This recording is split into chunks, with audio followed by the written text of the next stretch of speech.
Keep it real.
Oh man, I hope you guys are ready. Whoa! Lordy, lordy. Lordy, lordy. I've said it once, and I'll say it again.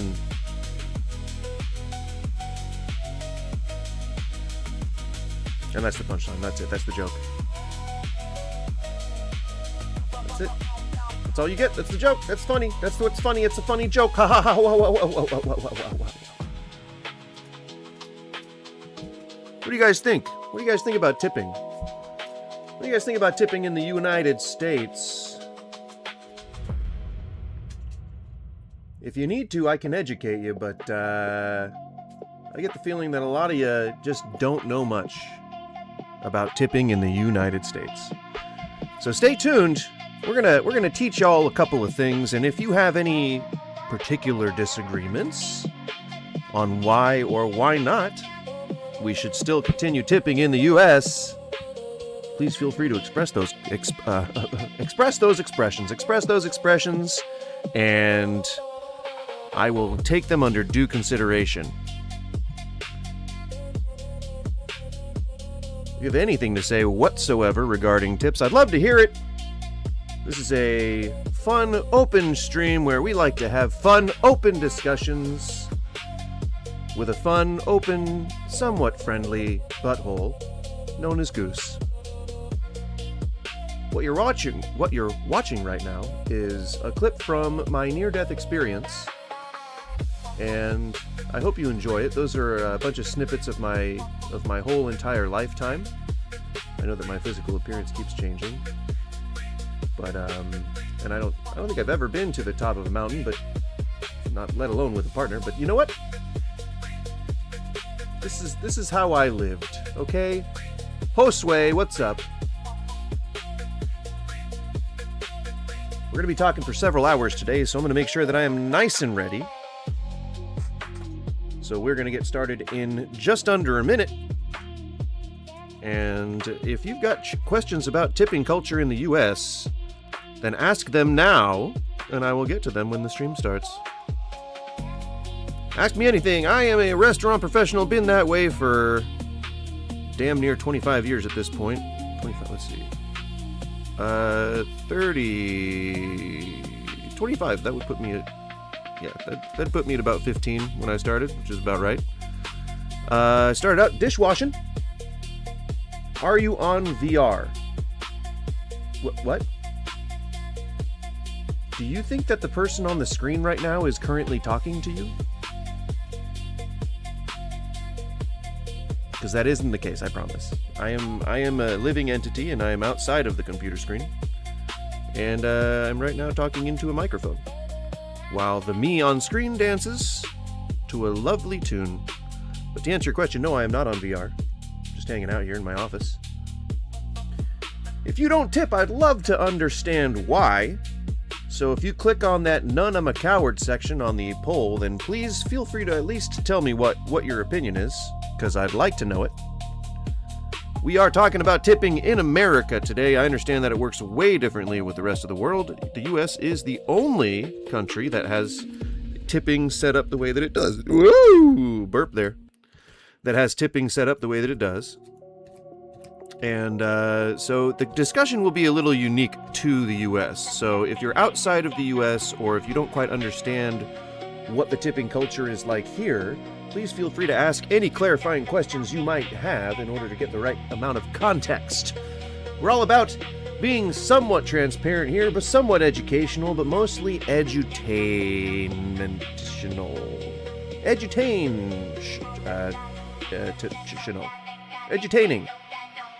Whatever, the point is, I try to be well educated on these things. I've spent a long time in this industry, and I tend to know most of what the current laws and policies are governing this kind of stuff. But if you learn something that I don't happen to know, and it's more current than stuff that I know, I welcome that. I welcome you telling me the facts. All right? So stay tuned. I am just going to finish up a couple of things, and then we will absolutely be getting started. Stick around. My hype goes up with your hype. So if you guys are going to be dry and boring, then I will be dry and boring. Otherwise, you know, start fucking going wild. Start fucking going wild, okay? Go wild in the chat, please. I need to see it. I need to see that energy. Let's embrace today being, what is today? Thursday? Let's embrace today being Thursday. Come on, guys. The week's almost over. Come on, let's get some of that weekend hype in here, huh?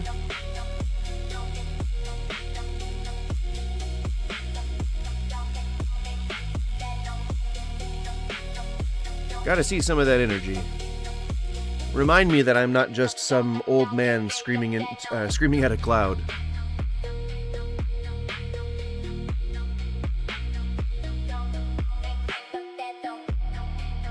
Alright guys, as you know, it is about that time in the stream where I am going to explain that I do with the cannabis as a... What's up, Dylan?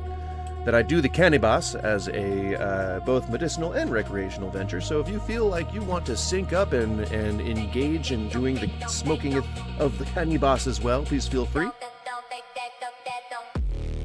We're going to light this bowl up and then we're going to get started.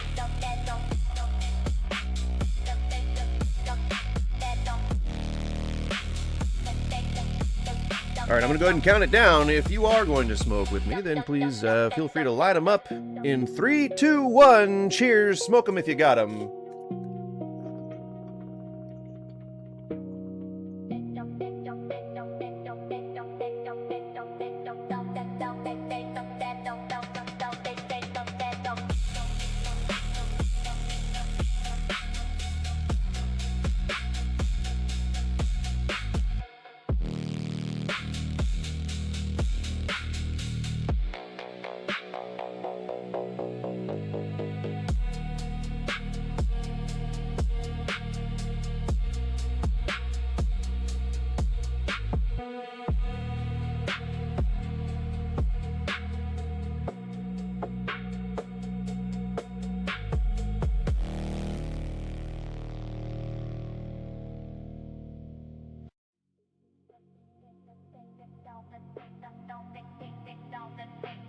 Alright, just gotta clean out this glass piece and then we are good to go. As per the theme of this stream, if you don't know exactly where to tip, if that's just something that you've never considered, something that you just never really thought about, and you're just unsure where to start, then please feel free to ask me. Any business type, just type it into the chat, and I'll tell you whether or not you should tip there. Anything, any business, hair salon, mechanic, just type in anything in the chat, any position that you think, oh gosh, I don't know, am I supposed to tip in this case? And I will absolutely answer honestly whether or not you're supposed to tip. It's not a troll. I know that I have a really dry sense of humor, but that's not a troll. I really mean that. I know that a lot of the shame and the guilt over whether to tip or not tip comes from not knowing whether or not to tip, and a lot of that is fatigue from seeing everywhere that really shouldn't be asking for tips.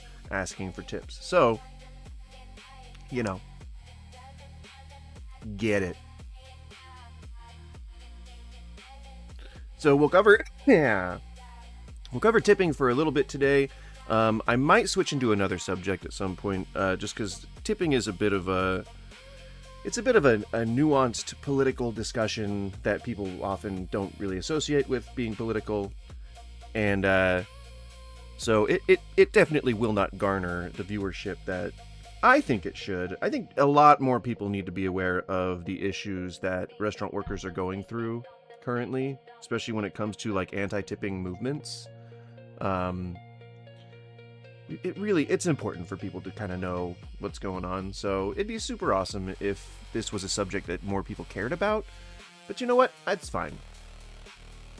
That's why they call this activism, right? That's why they call it raising awareness, because if awareness was raised already, then we probably would have already made the changes, so it makes sense.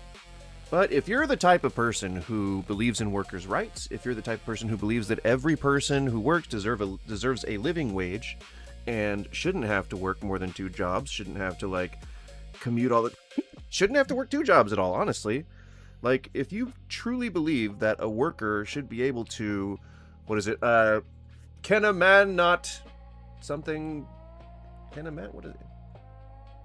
Something by this on the sweat of his brow. What is that? It's the Andrew Ryan quote. Let me see. Andrew Ryan quote of his brow. Let's see. Is a man not entitled to the sweat of his brow? There you go. Nay, says the Vatican. All right.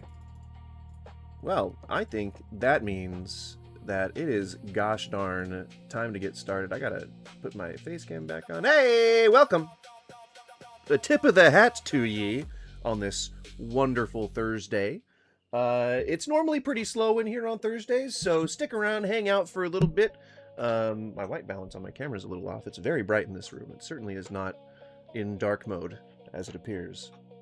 There we go. A little bit more light. I'm Goose. Hi. What's up, guys? What's up? Let's talk about tipping today. What's up, Charles? How you doing? Let's talk about tipping. Let's talk about tipping, guys. Do you tip? Where do you think you should tip? And if you have any questions on where to tip, we're talking common sense here. All right? Any questions you have about tipping, I would really just totally answer you if you put like a line of work in the chats or in the chat and said like, you know, does this usually get tipped? And I would say traditionally yes or no, or whether I believe yes or no. But in general, restaurant workers is who I'm most familiar with. And I was one for a very long time. I own a catering business currently, but I have also been in the ownership position in restaurants, and so I have a little bit of insight onto the phenomena, the whole reason why people typically don't like to tip, simply, where that comes from in modern day and kind of where it stems from, the history on tipping, etc. We covered all that yesterday. Today we're just going to take a look at some random TikToks and I'll react to them organically, just as is like a normal streamer as want to do, to use a lot of words in inappropriate ways. Because I know English well. Actually, that came out in a sensical sentence. I meant to say I do English well. And then if I say I know English well, it actually is like a grammatically correct way of saying that you know English, which would make me sound smarter, and I don't want to do that. I'm trying to make myself sound stupid. You don't need to really dissect a joke in front of your viewers, Goose. You can go ahead and stop doing that now. Thank you, Brain. We're going to talk about tipping today. If you're not familiar with what a tip is, then you're probably too young to have ever gone out to eat, or remember seeing your parents leave a tip, in which case, get the hell out of my stream. Tipping is gratuity. That's really all it is. In America, tips came out of a sort of like a political movement. It was one of those things that we kind of adopt as a Western culture, where it's like we see another country doing something that looks fun, and we're like, oh, we should do that. And so that's kind of how tips. Oh, sorry, I didn't adjust the vertical stream. Sorry, guys. Sorry, you guys can't even see what's going on here. Bam! There you go. What's up? There's my pretty face. Hi, I'm Goose. What's up, vertical stream? What's up, guys, on the shorts feed? Welcome. Thank you for stumbling in. Stumble in again and again and again, and then hit the share button, and hit the like button, and the subscribe button, all that kind of shit, and then watch the streams. You know? We're talking about tipping today. Cow tipping. Can cows go out to eat? They're not people. News at 11. Cows are not people. Oh my gosh. Okay. Yeah, tipping came out of arguably a pretty racist idea that newly freed slaves did not need to be making a full living wage, and so the owners who employed these guys decided, well, I'm going to let customers make up their minds whether or not they want to help me pay them a living wage. And we'll just let them duke it out, you know? I can absolve myself of responsibility. It's all good. And in comes the NRA, not that NRA, but the other NRA, that then started lobbying for permanent changes and codifying of more exploitative and sort of racism-based policies surrounding tipping and labor laws that govern restaurant workers, etc., etc. And then about 120 years later, here we are. We are currently trapped in a system where servers and restaurant workers depend on tips for most of their wages, which is unfair, totally not an extra charge like people tend to say it is. And it's sort of like a reverse, sort of like a perversion of how we're supposed to do things. It's supposed to be like you just pay everybody a living wage. You just pay everyone a fair price for fair work, and there you go. That should be enough for people to live on. It should be enough for people to like have at least paying rent and paying bills and like some allotment for food to eat. There you go. That's just what normal jobs, just every job should just be by default. And then as you get up to more like specialized roles, you gain more experience like management, and then like go up into administration or go up into like specialized things like, you know, STEM stuff. Then you get paid more, you know, just it's like a everyone is doing okay as opposed to just some people. But, you know, it is the system that we have right now. And the way that you can change things is by doing what I do and going and sitting in on your like city council meetings when they're talking about laws that govern restaurant workers and labor rights, unionizing, things like that. You can go to different restaurants around the area and just hand out like paperwork that shows them that they could unionize if they wanted to. You could be an advocate. Like me personally, I do this, but also I make videos that are like geared towards worker advocacy. If you like that kind of shit, then please subscribe. In addition to all that, you could also, like, you know, talk to your congressman, email your local government and municipalities, and try to convince them somehow. I mean, if there's enough people who are, why are captions on this on this fucking music? The guy's just saying "don't" over and over again. I don't get. There's no reason for that. Why do I need to know what what he's saying? But yeah, you can also vote. You can also, like, you know, help them raise legislation, try to get lobbies together. If we get a coalition together, you know, I advocate for your industry, you can advocate for my industry, all that kind of stuff, sort of intercooperation, then we can probably make some changes societally. But until it changes, then there is a thing called a social contract, and that's what we engage in every time we leave the door. And it's the kind of things like where you don't spit on the sidewalk, you know, and people who do are kind of looked down upon, right? You bust your own table when there is a bus stop nearby, and if you don't, people kind of look down upon you, right? Like you try not to have arguments with your significant other in like a public place where people can hear you airing out your dirty laundry. And if you do, people just look down upon you. There's social faux pas, and that goes with the social contract that we all agree to. Part of that is understanding that tips for right now are necessary in their current form.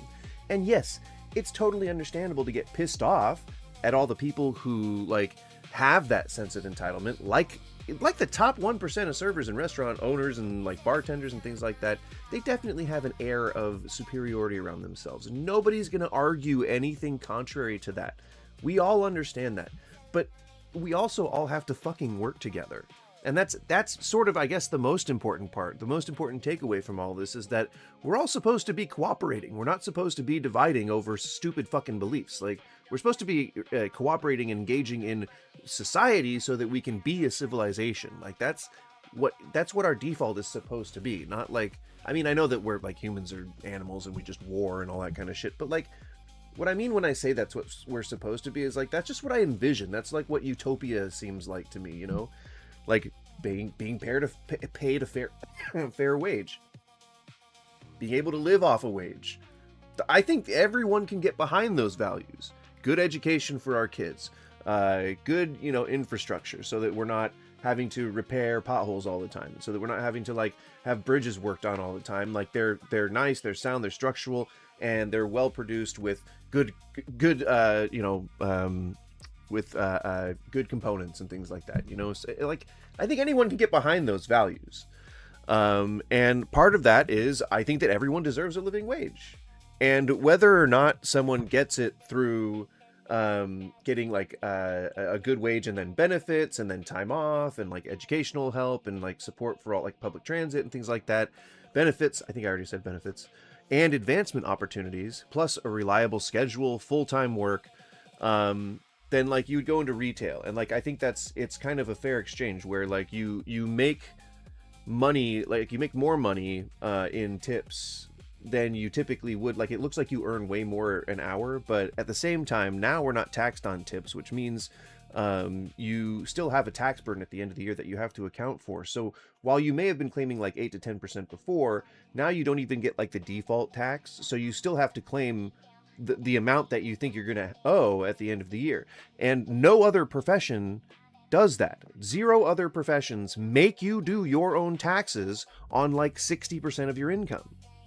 So like there's no reason for that. And it's all just because the NRA keeps lobbying for these laws to get passed that, or don't pass, that would otherwise protect workers from this type of like chicanery. That's right. I know a word or two. I know a fucking word or two. And I'll use them. I'll use them all goddamn day long. I wanted to grow a little bit of a beard simply because I wanted to see how many whites were in my hair now. Now that I've crossed the big 4-0, okay, that was a little more than half a year, year and a half ago, I guess. But anyway, the point is, I wanted to see like how many whites I had, and I can't really see them. Like I can see them in the mirror, but like in the daylight, they just kind of light shines straight through them. So it's like, what's the point? You know, it's like they're just missing the pigment. I don't know. All right, so let's some of these may be in favor of proper tipping etiquette. Some of these may not be in favor. I don't know. I haven't pre-watched them.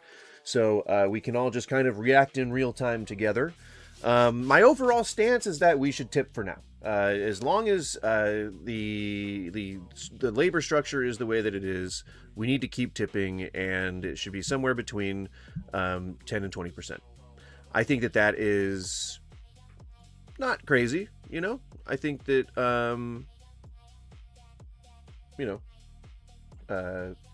somewhere between 10 and 20% is a fair amount. Sorry, I'm trying to see. See, focus was on auto. I don't know how to turn that off, like, fully. But it always, like, puts me just out of focus. Sup with that. Sup with that. And exposure, that would be what is the light issue. Shabam! Look at that. Hey! Welcome back to me, guys. I don't know why it constantly likes to do that. But you know, the camera's old. That's an old camera. Alright, let's get to it. Yeah. But I took the order myself. Yeah, I know. And it's to go. Yep. But I still have to leave a tip. Yeah, you do. Make sure to leave a tip. What, bring back my car? Already no. They just parked it. That's what I'm paying the parking fee for. You still have to leave a tip. What No, you don't. percentage this time? Usually $20 is the job. What? $20? I was just asked to leave a tip for them handing me a paper towel. Yeah, that's pretty common here. Yeah, no, yeah. But I could have done it myself. I know, but Where are you? No, going? stop! Just asked me for a tip. Yeah. I hate the controls on the Yeah, I fucking know. TikTok. And it's to On go. the TikTok. Yep. Wow. But I still have to leave. I've never sounded so old before in my life as when I said, I hate the buttons on the TikTok. I'm gonna go into a hole and die now. I'm gonna just go ahead and turn to dust. I'm gonna go ahead and turn to dust and bones, and that's just gonna happen. That's just gonna be how that happens. Is gay? I mean, everyone's a little gay, aren't they? You know,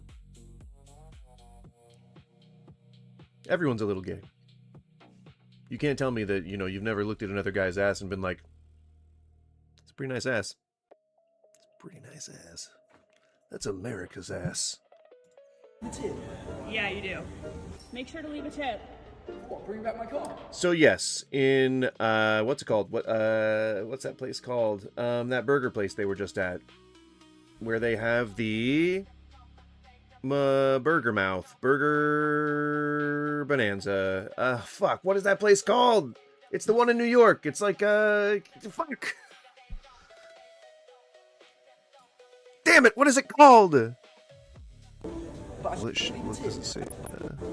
But I still have to leave a tip. Yeah. and it's to go. If you order myself. I don't remember what the burger Make sure to place is leave a called, but the point is that yes, at a restaurant you should leave a tip.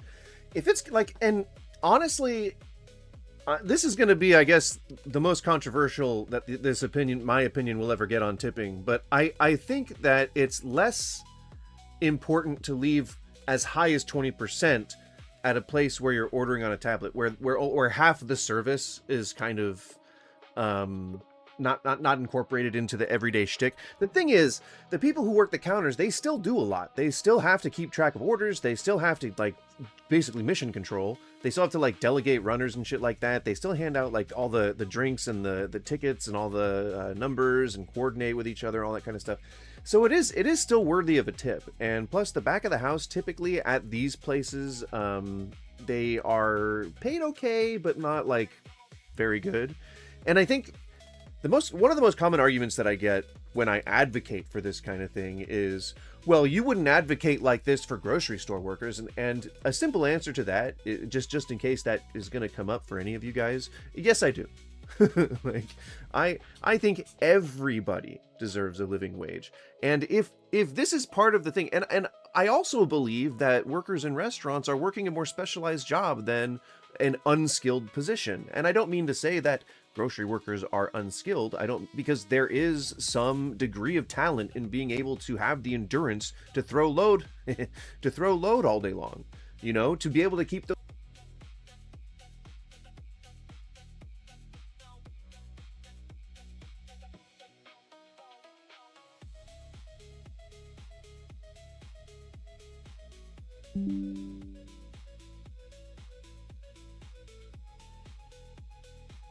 goddamn broadcast. Anyway, the point I'm trying to make is that there's obviously a level of talent and dedication and skill that comes with pretty much any job. But I believe that restaurant workers are specialized. I believe that it is way closer to a trade than it is to just a simple job. And I think most restaurant workers would agree with me. Especially back of the house positions. The average salary for a server in like front of the house is still well under the poverty line, even with the amount of tips that they get. So while it looks like they make money on paper, they still have to pay for their benefits, which is like just hospital visits and shit. They still have to pay for that. They still have to pay for like they have to try and get assistance for like SNAP and things. A lot of them have families. They usually don't work full shifts. And even then, about 30% to 60% of their shifts are non-tipped work. So like anything that doesn't have to do with serving customers or what falls under tipped work, as far as the work, the actual like LLC or the B Corp or whatever or C Corp or whatever the hell the organization of the restaurant itself is under, they classify some tasks as non-tipped work. So janitorial tasks, maintenance tasks, upkeep tasks, administrative tasks, even some of the side work is considered non-tipped. It's mostly just, and that's why servers, like, they don't, if you ever work a restaurant, if you're ever in the back and you're on the line, you're like, why the fuck don't these servers ever like restock or anything like that? Because they don't get tipped out for that shit. And if they do, it's really just a tiny percentage. So it behooves them, because they make 60% of their entire wages through tips, it behooves them to hustle and wait on the most tables that they can, so that they can turn them as quick as they can, so that they can get the tips in. So, like I said, while it looks like they may be making money on paper, they certainly are not making money, like, because they still have to account for their taxes at the end of the year. I know that, like, the tips are not taxed, but that doesn't reduce a person's overall tax burden. Like, fucking idiots. It still is gonna be there. You're still gonna have to pay taxes at the end of the year. And it doesn't mean that, it just means you don't have to claim the taxes on your tips like you did before, because nobody was fucking doing it right. The only reason he did that is because it's an easy fucking win with you idiots. I couldn't come up with another word. Idiot.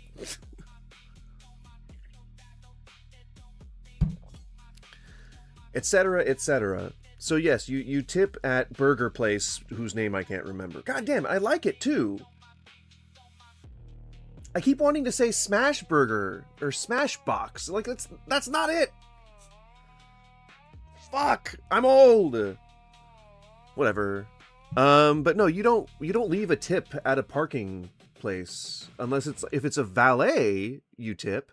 Who the fuck tips at just a parking garage? Nobody does that. Nobody tips at a parking garage. I don't know where that's coming from. That's a weird thing. That's just not with grounding in reality. Tip. What, bring back my car? Yeah, they took care of it while you were gone.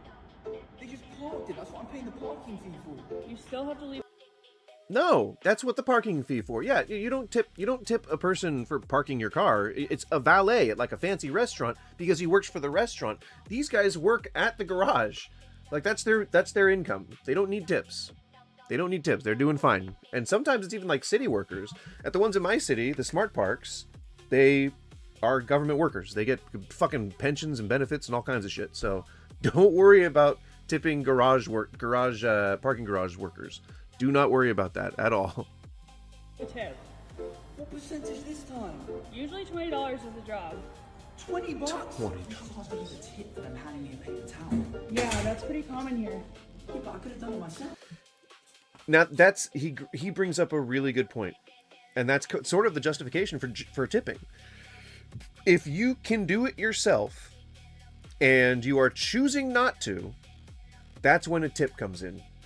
So like you could this motherfucker could have just very easily reached for a paper towel and pulled it out of the goddamn thing himself. I mean, if it's a fancy place, then I mean this is like an apartment building or an office, but if it's a fancy place, then sure, maybe it might have an attendant. But that's pretty old school, you know. I don't really see a whole lot of that these days. But sure, yeah. Then you would tip the guy because he's, you know, willing to be near your filthy self after you just did such a sinful thing as pooping. And so yeah, you would tip the guy. It's usually for things that you can do yourself that you're choosing not to. I think there can be a discussion about like where the bar is for that, and I would say it probably is somewhere around mechanic. Because like I know that a lot of people have, especially older people, have a lot of like car knowledge and can work on their own car, but they're choosing not to. So in that case, you could justify tipping your mechanic. I wouldn't, and I don't, because I don't know cars, and I feel like cars is a pretty like specialized trade sort of thing. And then you get into a muddy discussion about whether or not you should tip a plumber or whether or not you should tip an electrician, even though they make like a lot of money. So, you know, like there is a bar, but I don't know where it's at. I think it falls under mechanic. I think it falls under the trades. So like if someone walks your groceries to your door for you, that deserves a tip. If someone like fucking like carries something for you, that's, you know, or like does your personal shopping, that deserves a tip. All that deserves, if they deliver something to you, that deserves a tip. You could easily just go out to a store and get it yourself. And I know that some people can argue that you can if you have disabilities or whatever. Suck it up, Buttercup. Get your hospital person, nurse who's already making enough money to do it. And then don't tip her because she doesn't need it. Sorry, I'm imagining like a really old rich man with like a younger hospital attendant who he's like, you know, I got a lot of money. Like he's trying to get with her, but like she's being professional and she's just like, I don't fucking like this shit. So get her to do it, you know? You know? You know what I say to you? You know what I say? I don't know what accent that was trying to be. You didn't have to. Yeah, well, I'm not going to tip for that. Well, you should have. It felt Romanian. Tip even though I picked it out myself. Felt somewhat Vlad-like. But they didn't make it. It's just a bottle of water. Yeah, but you got it from their store. By the way, if you've just joined, or if you've been here for a while, hello, welcome. What's up? Because you're in the U.S. Hola. I just served myself. And Sorry, I wasn't even still paying need a attention to the last Yeah, one. Hang you on. should be used to this by now. Stop. It's just a bottle Stop. of water. Yeah, but you got it from their store. Yeah, always have to tip. Hang on. You should have. There we go. I just got asked to leave a tip even though I picked it out myself. Yeah, always. Nope. Don't have to tip for grabbing a bottle of water. I don't know who would ever have suggested that, but that's wrong. Always have to tip. Yeah, but they didn't make it. It's just a bottle of water. Yeah, but you got it from their store. Yeah, and that's why I'm paying the price. Why would Nobody I expects tip on that. top of that? That's not a In the thing. U.S. I just served myself and still got asked to leave a tip. Yeah, you should be used to this by now. See, it's a tip for literally everything here. Yeah. Well, now that raises an issue there. I actually don't know what I would think in terms of frozen yogurt place.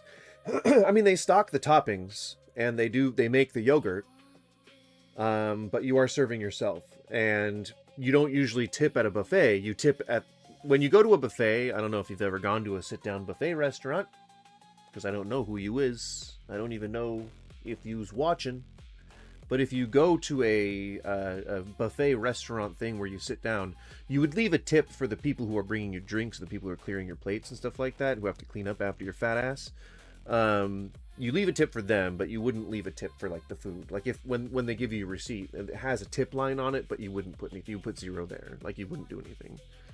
Very, very simple. It's but you know, you leave a couple of bucks for the bus guys who are like, they depend on the tips to live, or you know, they're getting probably minimum wage, and again, everyone who's making minimum wage is making too little right now. So you can't say that I'm not advocating for everybody. I just happen to have experience in the restaurant industry, if I may exaggerate. All right, so I give this one a 3 out of 10 because it's severely inaccurate. I think it's just a funny game, a funny haha game, little skit thing. So I'm not going to judge it too harshly, but it is inaccurate. It's severely inaccurate. It really is just exaggerated for the views, as it were. Skibidi 6-7. Europe. Oh, nice. Oh, and make it strong. You take care of me, I'll take care of you.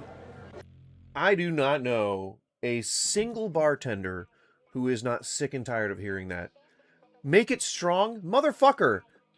It's going to get the same amount of alcohol that everybody else's gets. Like bartenders don't just arbitrarily decide who to hook up and who not to hook up. You know, like you just go in and you just do the drink. You do the same recipe that you've done a million times. And what I love doing is I love zhuzhing it. I love like making it seem like I'm making it special for them. I usually go like, oh, here you go. I did exactly the way you asked for, and I did a little something extra to kick it up a notch. Put a little extra in there for you. So that way they don't know if I've spit in it, which I wouldn't do, but you know, you don't know. The implication could be there. You don't know if I've done anything else to it, like dipped a pinky in it, and then, something like that. You don't know. You don't know what I've done. Of course, maybe I put more booze in it, and they're going to treat me like a hero because they think I put like an extra shot. Or I could just omit one of the shots and put put one in a floater next to it, and then they'd be like, oh, whatever. You know? You get what I'm saying. The chef should tip me for eating his food. True. Oh, yeah. Good observation, Skippy. It's funny how everyone who says that always forgets the second part. Not me. I'm a man of my word. Hook it up. All right. Okay, but if a bartender had said, like, I would never say this to a bartender, but if I was drunk and had lost all sense of self, and I walked up to them and was like, hey, take care of me, I'll take care of you. And if they ever said to me what she just said, like, it's funny how people always say that, always also forget the second part. I'd be like, have a good day. And I would walk right out. Not a big fan of that. That's not a good retort. Sounds unprofessional and mean, but whatever, it's fine. It's a rude comment in the first place, so making a rude comment back to it, pretty understandable. But I feel like that's, you could. I just wouldn't say anything, I guess. I don't know. Sure, I got you. That's what I'm talking about. It's gonna be $8 left. Thanks. Leave it open. No, I'm gonna close you out. Why? I was gonna stay for a while. Oh, great. You also said you were a man of your word and that you would take care of me. So, let's see it. Well, let's see if you hooked it up. And then kick him out? Well, I guess cut him off, and then they have to verify that it's a good. This is like someone's power fantasy. I don't know who. My sister is a bard wench. She says when people ask for bard wench. She says when people ask for free booze, she gives them less. Well, see, now I don't get vindictive. Like, I'm just passive aggressive, and that typically tends to piss people off even more, which I like. I live on that. It fuels me. Could you put a little extra liquor in there? Can you fill out your receipt? Fine. This and nobody has ever had this interaction before. Here, see? I told you. This is like how people would interact in a Danielle Steele novel. Not that I've ever read one. Not that anyone even knows who Danielle Steele is. Gotcha. Can you throw a little extra liquor in there now? No. I'll pour you an extra shot for $8, but I just tipped you $1 on a drink. I thought that was good. I mean, it's not bad, but it's pretty bare minimum. And that's the amount of liquor that I gave you in your drink. You said you were gonna hook me up. Funny, you said the same thing. What did you... Who wrote this script? It's bad. Nobody's ever had this interaction. I find this wildly inaccurate. I know it says not a true story, but obviously, like, who talks like this? Expect literally nothing. But the people that get hooked up, they just take care of us the first time they come in, and when they come back in, we remember them. How much would I have had to tip to just get a little extra liquor? Probably enough that you'd realize that ordering a double would have been cheaper. What's the point of that? Now you understand why bartenders laugh when strangers say, "Hook me up, I got you." I mean, to be honest, that server's really obnoxious. And I probably wouldn't even have been going there in the first place if I had ever heard anyone speaking like this to a customer. It's really like, you know, it's that sense of entitlement that the people who don't tip and contribute to these anti-tipping subreddits argue about all day long. It's that. This is exactly that. Maybe it's propaganda. Who knows?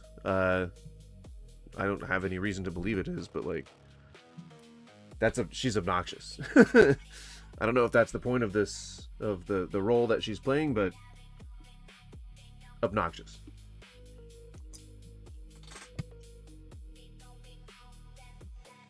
I hope we're still friends, yeah, I hope you don't mind, but I'm gonna call my lawyer and sue you.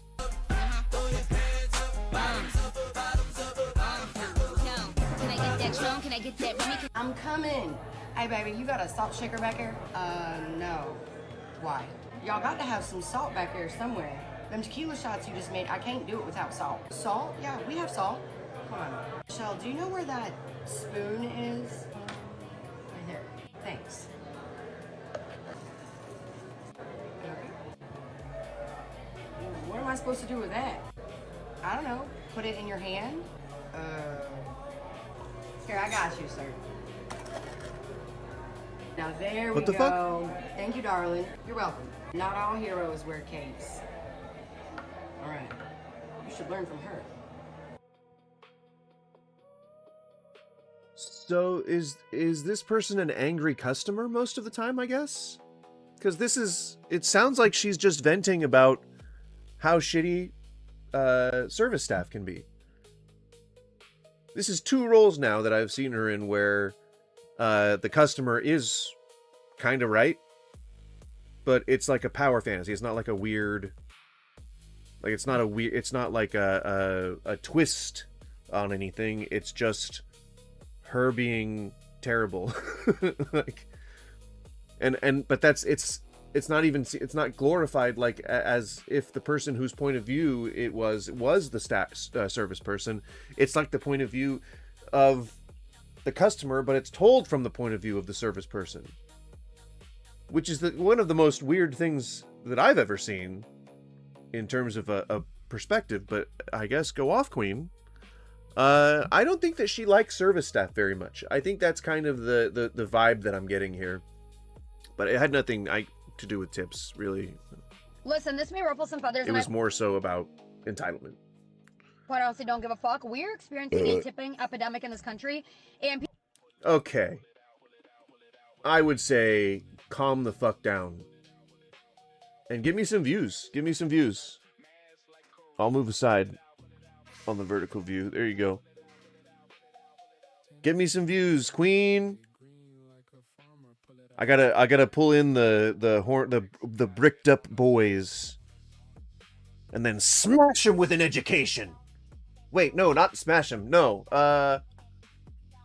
I don't know what language to use. I don't know what language is appropriate these days. Bring in the bricked up boys, and then hit him with the knowledge bat on tipping.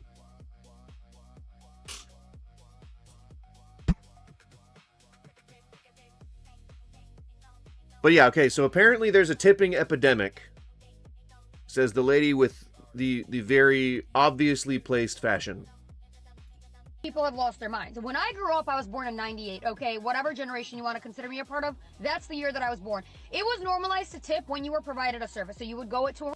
Yep, anything that you could do yourself, that you are, not anything, but most things that you can do yourself but are choosing not to because of the convenience. That's service. You would sit down, you would get waited on, you would leave a tip. I would get my nails done at the salon, acrylic little nails with my tips at 16 years old. I would throw her a $5 tip. She'd do a pedicure. Bitch. How much does that cost? How the fuck much does fierce fucking nail work cost, bitch? And you leave a $5 tip? Gross. I'm gonna move my hand. Gross. Ugh. That shit's like what? $1 bajillion to get your nails done? It's like a bajillion dollars. Is it not like $1 bajillion to get your nails did? I know getting your hair did is pretty expensive, but also I'm pretty sure getting your nose did. I'm pretty sure that's expensive. Let me see. What's I'll type it in like a New Yorker. What's a full nail job? I don't want to do that. What's a full nail project? Nail overdue makeup. Manicure. Oh my god. Oh, I couldn't remember the word. Manicure cost for a lady with a very stressed red top and hair so tightly pulled back it makes her look older than she probably is. But then again, it's also probably the heavy drinking and cigarettes.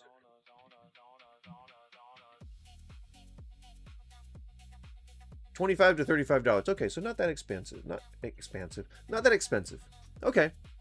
So then, yeah, I guess $5 would be like 20-25%. That's okay. That's okay. Give her a little bit of a pass there. Give her a little bit of a passive there, but maybe loosen the bun. Loosen the bun a little bit. I throw her a $5 tip. Now it is normalized to tip for everything. She's yelling. She's yelling. Why on She's earth yelling. would I I don't tip know. She's you yelling. when I'm She's going yelling. through the She's drive-thru yelling. to get a She's yelling. motherfucking coffee? Okay? She's yelling. How does She's that yelling. make any fucking sense? Okay, that's problem It doesn't. You shouldn't be tipping at the drive-through coffee place. number one. Problem number two is when they used to flip that stupid fucking iPad around, it would be 10%, 15%, max 20%. I just want. Yep, 10 to 20% is still average, and you really only need to tip that much. I would not really worry about tipping anywhere over 20%. It's just like unless it's like crazy good service and like they were giving you free shit and all kinds of stuff. Like then, yeah, absolutely go above and beyond on your tipping. But usually people just expect 10 to 20%. That's a good average. If you can't do that, just double the tax if you live in a tax state. Easy peasy. To a coffee shop in St. Pete, okay? I walk up to the counter, I order my 2 fucking coffees, St. right? Pete? She swivels, turns around the motherfucking iPad, and it's at 25, 30, and 35. I almost dropped. Then just don't. Then just don't at that. Then just click nothing and then go about your day. Easy peasy. And I mean, it's not there. The thing, I part of this whole battle between non-tippers and tippers is the idea that it's like a Christian idea. I don't know like why religion is kind of bled into this movement, but it's the idea that people are going to run after you screaming and with pitchforks and torches if you don't tip. Nobody cares, man. And like, if you're going to a place where they're pretentious enough to chase after you, then just don't go back to that place. They don't want you there anyway, and you don't want to be there, so why? And if they would conduct themselves so unprofessionally, then it's not a good place to go. So like, just don't go back. Like, nobody cares. And I think they want people to care. I think that like these like the non-tippers, the people who are like raising all these, you know, making the posts on subreddits and like engaging in online arguments about it, they want the attention. They want to feel persecuted because they feel so empty in their normal lives. I don't mean to be so bleak about it, but it's a hole in yourself that you're trying to fill. I'm dead on the floor. Because what the fuck do you mean you want a $7 tip on my fucking 2 iced lattes? Have you lost your damn marbles? And I understand it's not obviously the girl at the register. It has nothing to do with her. It's whoever owns the fucking damn coffee shop, right? Whoever set up that POS system. But we have lost our fucking mind. Now, this one may really ruffle some motherfucking feathers, but it really pisses me off when it's these fucking coffee shops with their 35% fucking tipping options on their damn fucking iPads. You guys, when I was growing up, right, in the early 2000s, again, born in... You don't have to tell the same story over again, but whatever. 98. A barista was never meant to be a lifelong career. Nope. Wrong. Bam, bam. Every job that engages in the U.S. commerce system should pay a fair wage, meaning a living wage. And I know people like get all fucking up in arms when someone says living wage. Go fuck yourself. Living wages it could be just above minimum. It could, like, we haven't even done enough comprehensive, well, I mean, we've done enough comprehensive studies to know what it takes to live in like most individual states, but like not everywhere, and certainly not the U.S. universally. You know what would really help with that would be a universal minimum wage. You know, then we could actually really determine what the cost of supporting society would be. Wouldn't that be so weird if we all just actually made enough to live on? We may have less for the military, less for police budgets. But would anyone really fucking miss that? I mean, we didn't miss the $250,000 it cost those jets to fly over, not even counting the jets themselves during that UFC fight. Well, I gotta get my hand out of there. Jesus Christ. Guys, you gotta warn me, alright? I do not want to be on the hook for harassment of a virtual sense. Not any sense, but least of all a virtual sense. Because that's pathetic. I'm even like, do you see I'm like pulling away? I'm like... I don't even want to be in the same frame. She's mean, too. She's angry. Look at that. She's angry at us. They're right there, and they're just all over the screen. And I'm on the blue screen. I'm like, I have to, like, give her the space. Just take the space. I don't need it. Okay, a barista was a job that you got as you transitioned maybe from, you know, high school to college, through college to, you know, to like have some fun money. It was never... Really? So how... It's like asking, you know, how do gay people have children? Like what... Well, either you would use a surrogate or you would adopt. Like, how do people staff fucking coffee house? Where the fuck are you... Is it just all teenagers? Like, you're only allowed to work at a coffee shop if you're a teenager or you're in a transitional period? How do, like, people become managers, owners, things like that? Like, people career change? Like, what, like, you know, before you retire, maybe you might go work at a shop for a couple hours, something like that. Or you may have to come out of retirement if Social Security sucks. And then just, like, go and work someplace part-time. Like, barista is a job. And so, like, don't you want to be able to say that you make a living doing something that you have spent a really long time doing? Like, wouldn't that garner more, like, respect than saying, like, that a coffee house... How is a coffee house just a transitional job? A job is a job, weirdo. God damn. Trying to explain this. We're meant to pay your mortgage, your car payment, and everything fucking else. So I understand that, you know, there's, you know, that fucking conversation, and it's a very controversial one, that, you know, well, what about livable wages? Do you not provide livable wages? No. My fucking tip should not be the thing that pays your fucking mortgage. You're right. You're right. Right now, without going any further, I can say you're right. Absolutely. Your tip should not be the thing that pays their rent or their mortgage or their bills or whatever. That absolutely, it should be gone. There should be no system of tipping in the United States. Everyone should be getting paid a living wage. And what is a living wage? Then we can have that discussion. I would be much happier to do that instead of saying like, oh, it's entitlement. I shouldn't be subsidizing these people's wages. Why don't they just be like transparent and fold this into the prices on the menu? Like all the shit. Oh, they're not skilled, so they shouldn't be treated just like the rest of us. It's minimum wage. You know, they still all get paid minimum wage. Why wouldn't you advocate for other minimum wage workers? Like, motherfucker, like it's so hard for these like non-tippers or like people who advocate for that kind of stuff to just understand that some people just want the best for all mankind. Some people just want the best for everybody in their community. Like, I just want everybody to be doing well. And when everybody's doing well, they're going to treat your industry with respect. So if you're like an electrician and the person who is being quoted for your work is like a restaurant worker and they get stiffed on tips and they can't pay their like fucking, you know, they can't pay for their food or their water bill or whatever, some random cost that they can't cover, then you quoting them will make them not want any of your additional services or return service or anything, because they won't be able to afford your thing and they'll have a bad taste in their mouth and they're going to stop patronizing you. They're going to try and find somebody cheaper. You see how when everyone is doing well, we all do well. I mean, I feel like that's such a foreign concept to people these days. And like, it's like lying too. Like, everyone just assumes that everybody else is lying. Like, what the fuck? Like, what? Like, I have spent my life building a career for myself on word of mouth. If people just assume I'm lying, then that's my entire career. That's my entire lifetime out the window. And like, there have definitely been people who just casually assumed that like I lie for like our entire friendship. And I'm like, what? Like I think I had a couple of years ago, I had a friend who didn't believe that I had a catering company until I asked them to work an event with me. And I think we had been friends for like 5 or 6 years at that point, hung out together.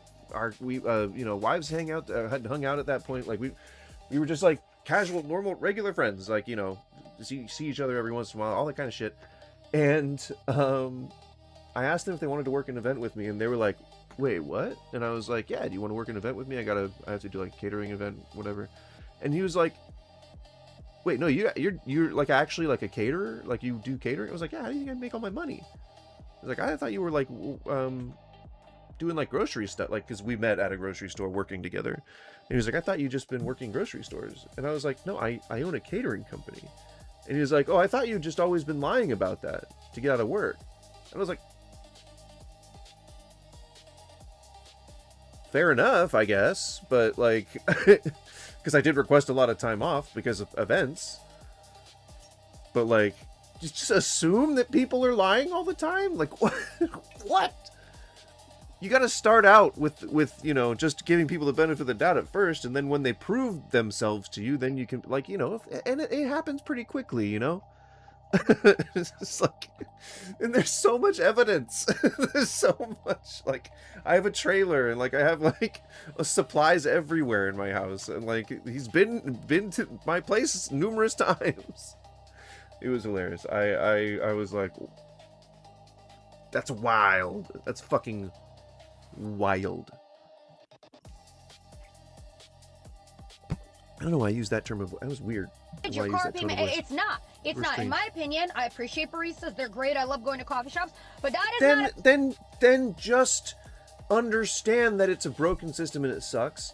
And if you feel like tipping, then go ahead. But you don't have to. And if you want to tip 10 to 20%, then there's probably a custom amount button. And if there's not, then just don't tip. It's all good. I don't think people are going to be like chasing after you in the streets. Barista's not going to be like throwing hot espresso in your face or any shit like that. Career where you're supposed to be making $40 a fucking hour. We have nurses at the hospitals that go to school and get a fucking degree and slave away that make $28 an hour in the state of Florida. So no, a fucking... How are you making $40 an hour as a barista? I mean, because you're right that it's not that job. And nurses always make like objectively more than baristas. They're members of a union too. They got full benefits and guaranteed shifts. That was a weird mix-up in her logic, but everything else has been accurate so far. Barista shaking up a shaken espresso should not be making that same amount of money. And I will die on that mother... I don't think that they should be making the same amount of money, but that's not what living wage means. See, I think that she's definitely exhibiting what I would call one of the most common aspects of people who disagree with what a living wage, like whether or not we deserve a living wage. It doesn't mean that you are rich. I don't know how stupid you have to be to assume that when people say everyone deserves a living wage, that they're advocating for everybody being rich or for anybody being rich. That's not at all what that means. What it means is you have enough money to pay all your bills and that you can feed yourself and not have to be like worried, like kept up at night, hoping that you're going to be able to pay, like feed your fucking kids at the end of the month. That removing financial insecurity from people is being paid a living wage. You still have to work full time. You still have to hustle. You still have to do like your job. And yeah, some are harder than others, some are more specialized than others, but you'd get a living wage. You would be guaranteed a shift, like you'd have all your hours that you need, and you would be paid requisite to what your, specialization or skill level is. But the minimum would be a livable wage, where you wouldn't have to have two jobs, where you wouldn't have to not have medical coverage because you can't fucking afford it, where you have to have like a family plan like thing for your phone, and like you can't just afford your own. Like it's hard for people to be independent if you're below the poverty line, because then you have to have your parents co-signing on things. You have to have like your partner co-signing on. You have to have your partner's parents co-signing on things. You have to get loans. You have to go into debt. A livable wage is really not that hard, and it would only adjust the minimum wage by, let's see, 7. I think the national minimum wage is like up to 6 or 7 something now, right? I would argue that in most areas in the U.S., probably about $15 an hour would be a good minimum wage. Most cities, most metropolitan centers go higher than that. San Francisco, I believe, is higher than that, and Seattle, I think Portland's up to $15 minimum wage now. So it's not, I would say, God, it's still not above the poverty line. But if I had to think about like really conservatively, I think I could probably pay all my bills and just by myself in like a studio apartment with no amenities. I could probably live with $15 an hour, but I would have to, but in order for that to be a livable wage, you'd have to have full benefits. You'd have to have guaranteed 40 hours a week and wouldn't have to have any other jobs or anything like that. So it's not that complicated. It's not a big jump. It's just, we need to bring minimum wages up to the position that they should be with the cost of living increases over the years. And that's all dictated by real estate markets. And if real estate markets in local municipalities are fixing price or engaging in price fixing, then they dictate what the minimum wage is going to be and what cost of living increases are going to end up being. So it's kind of the other way around. The rich people are actually the ones who are deciding what the poor people make. And if that doesn't sound like bullshit to you, then maybe you are a bootlicker. I don't know. Fucking hell. Okay. A barista was meant to be a transitional job to throw you some extra side money. You know what I mean? That's what it was meant to be. If you want to do that. So, I mean, tell that to anyone who ever opened a coffee shop. Every single mom and pop shop who isn't able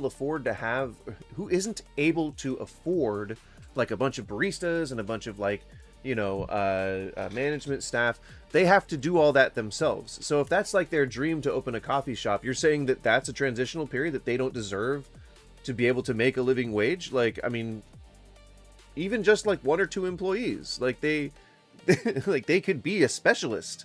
That you can join like a school for like coffee tasting. Like there's coffee tasting degrees, there's coffee sourcing degrees. Like you could be working as a barista to develop a career in coffee. And even then, if you just fall into the job and it's something that you're doing part-time, you can fall in love with the idea of learning about coffee and become a goddamn coffee specialist. Like, any job is a job. Like, every single job should be able to be making a minimum where you can sustain your fucking life. Goddamn, bitch. Goddamn, bitch. I'm not her, but just everyone in general. I did call her a bitch earlier, but that was just me saying bitch. It was more of a punctuation than an accusation. Think we can get her to join our assembly. Gross, Skippy. Fine, we're done with her then. For the rest of your life, that's fine. But I'm sick and tired of the fucking conversation that is supposed to pay all your damn bills and more, and that we're supposed to be tipping these outrageous fucking amounts of No. Nope. Separate issues. Tipping is broken. It's a system that's broken. The only reason we still have to participate in it is because it's hard to be unbroken. It's going to take a really long time for that to happen. It's going to take a lot of advocacy. If anything, it's going to take people in this anti-tipping movement to shut the fuck up and start developing coalitions that support fucking workers and support unionization, organization, and support a higher minimum wage. If anything, the people who are staunchly anti-tipping, who are spreading all this propaganda and misinformation, are the ones who are preventing the system from being fixed. So you're making your own beds to lie in and then scream persecution. And let me just preface in saying, I tip 90% of the time. 90% of the time I tip. I have no problem in pressing no tip and twirling around that little fucking iPad right back to you, okay? I'm not ashamed. I don't give two flying fucks, right? But it just blows my fucking mind. I don't mind tipping if I get a good service. You know, I feel like sometimes the baristas are really nice. They'll answer some questions, this and that, whatever. But I am fucking sick of it. I am sick of it. It is fucking mental. It is insane. So, I don't like this whole trend that TikTok started where people just vent in front of a camera. Like, just do that in your car alone. And then if you feel it warrants public attention, then maybe record something and then post a video about it. But, like, this is just, it's in the moment anger, and you really could just be processing it. But instead you're trying to just push it off into a different medium. That's not, you ain't gonna fix it that way. I just watched a TikTok. A guy went to get his tires changed, and at the tire shop, the guy turned the iPad around and was like, would you like to leave a tip? Bitch, what? And again, like I'm saying, this is... No, that is definitely a specialized thing that I would not be leaving a tip for. They get paid plenty of money. And usually, mechanics and tire specialists, things like that, they usually have big corporate outfits, so therefore they usually have benefits and guaranteed work hours and things like that. This is a very controversial topic, you know what I mean? But as someone that has been to many other parts of the world, I'm very grateful to be able to travel. Tipping is frowned upon basically in every other fucking country besides the United States of America. It's like optional in other countries. Like if you do it, some places it is frowned upon. Like do not do it by any means. Some places they'll accept it, but they definitely don't, they don't expect it, but they'll accept it.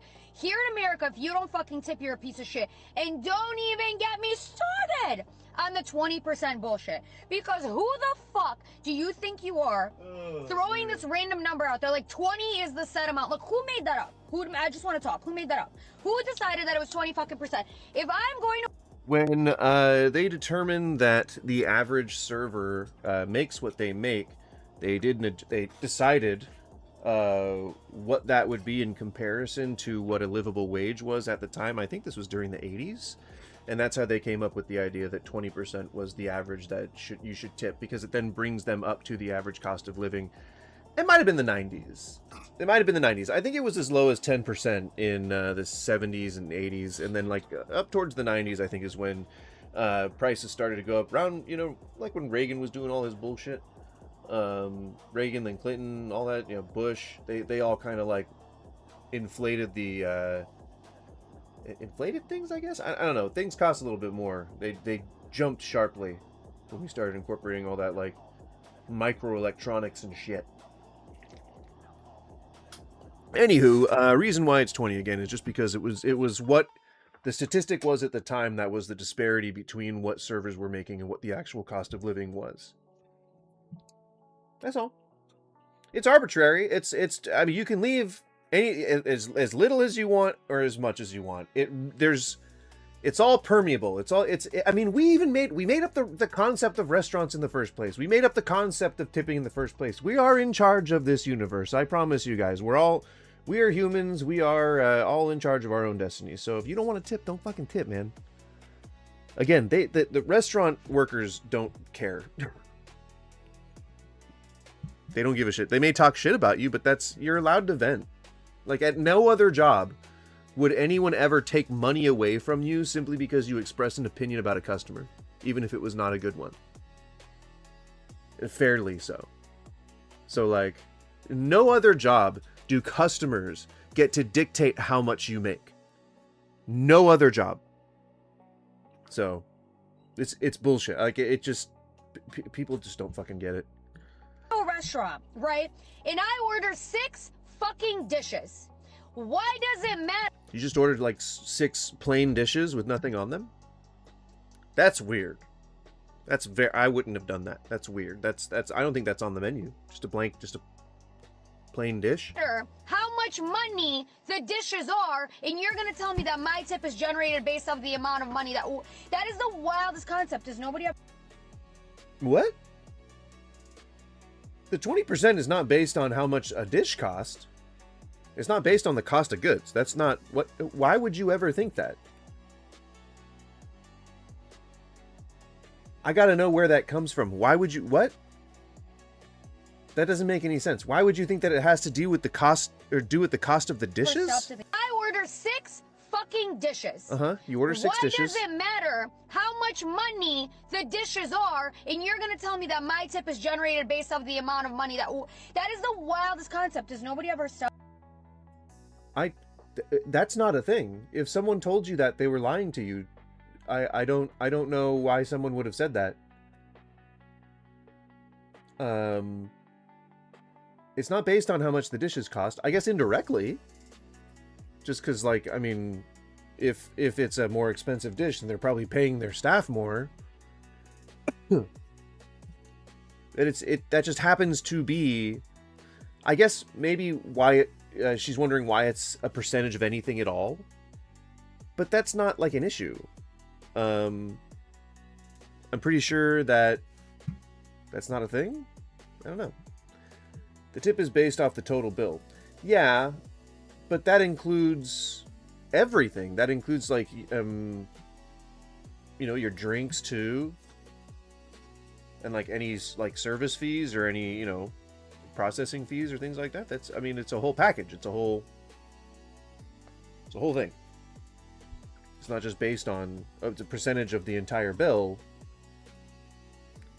but the reasoning isn't because, well, that's what food costs. Know what I mean? It's because that's what you would be making if wages had gone up proportionally. Usually it's around 20%, 14 to 20%, something like that. It's just, that's weird. I get the logic. It's just a weird way to say that. Up to think about that? Genuinely. Like, let's say you go to a restaurant, right? And you order 6 appetizers, 6 dishes come out, it'll take the same amount of time to serve you as it would, let's say... What was that? Was that a saucy hand motion? What was that? Genuinely. Like, let's say you go to a restaurant, right?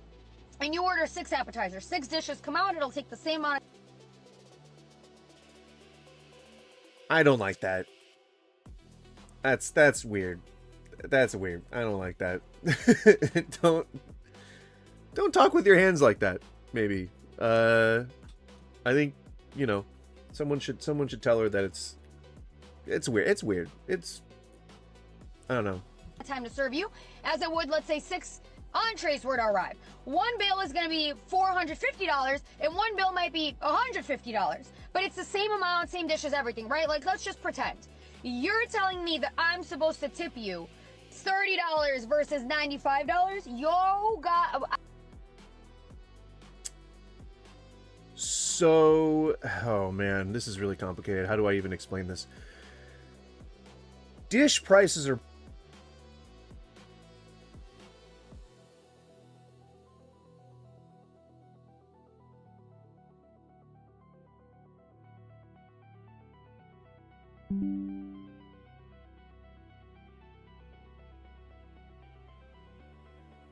Sorry, I had to have my requisite broadcast crash. While I get my face cam back, dish prices are supposed to be, in a perfect world, or considered in a vacuum when considering all of restaurants, the price of dishes is supposed to be based on what those dishes cost. It's supposed to be a percentage. We call it markup. I think that's pretty a well-established term for most people. It's supposed to be marked up by, like, you know, a fair percent, and that changes, and it changes anywhere from, if you pay really close attention to it, it can change a hundredth of a percentage during any given time, like from day to day. And if you're just an old school person like I am, you just kind of have a fixed percentage that you go by for the most part, and that's sort of just your rule of thumb to start in pricing. Dish prices are supposed to be reflective of around, you know, 60 to 120% more than what the ingredients themselves cost, because of the amount of labor that you're putting into it and how you're transforming it. There are different people who would absolutely inflate that on purpose in order to make more money because they feel that their food is important and they feel that it's worth more. There are also people who would inflate that and make it more simply because they want to make a buck. There are also people who would do things in a more hasty and lazy manner and cut corners and really just charge things by using a calculator and being like, okay, I'm just gonna like increase it by this percent, you know, and that's okay, but knowing the markets and knowing how much things should cost and having an effective margin blend are usually going to be what saves a menu and saves a restaurant from the 5-year curse. But the scrupulous ones are way more of a bigger majority than the people who do this stuff for malicious means. Or who truly believe themselves to be of higher quality, like that guy in Los Gatos, the restaurants that have Michelin stars in San Francisco, like all of them, maybe deservedly so, but also they have an inflated sense of self. The restaurants, I mean, you know, an inflated sense of identity, and therefore then they charge more. They have more awards and accolades, and so they charge more, you're going to tip more. All that is to say that the idea of tips being a percentage of the overall bill is supported by the number of restaurants that do the right thing and have effective margin blends that would then reflect a fair price for the workers, whether through wages and or wages and tips, if that makes sense. Some people do it the bad way, and some people do it the good way. The people who do it the good way are way more than the people who do it the bad way, so we should continue to help out our community members and neighbors, because the people that do it the good way deserve that support, because they way outnumber the people who do it the bad way. And while they may slip through the cracks, we also got to start passing legislation that helps catch the people who are doing it the bad way and protect the people who are doing it the good way. I think that that's about as concise as I can get it. And I hope I have your support, dear viewers. I would like to know your stance on the tipping culture in the United States. Hell yeah, I'm ready to give it!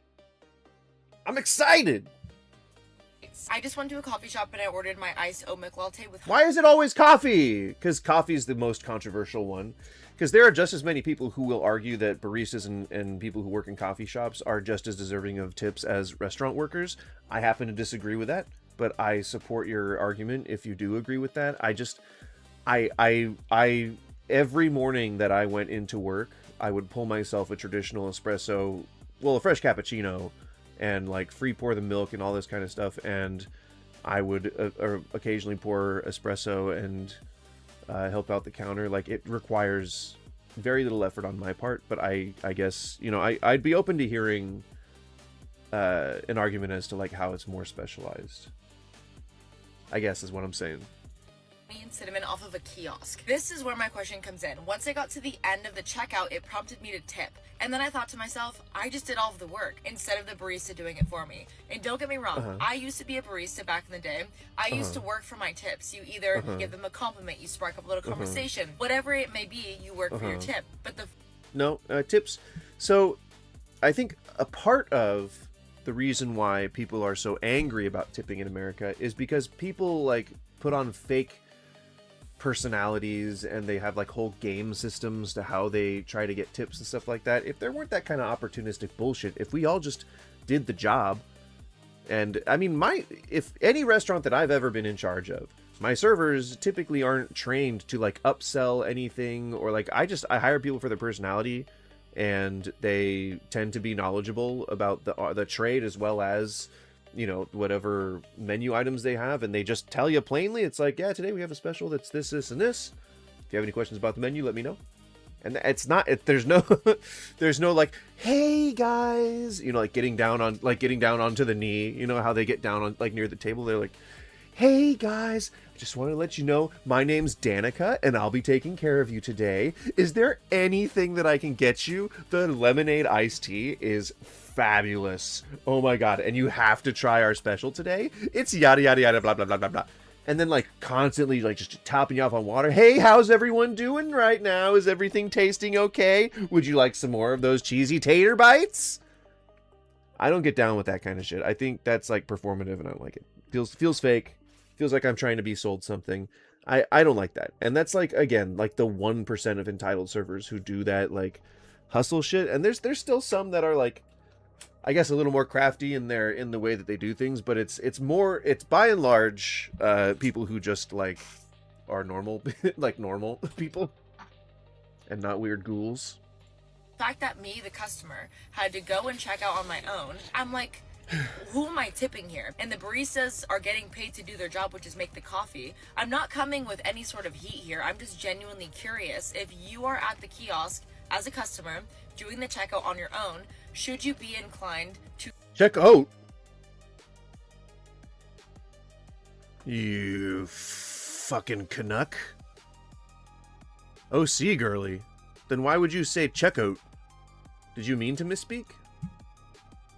Enough of you. Can you please stop going out to eat if you have Can you please put a shirt on? no intention of tipping your server?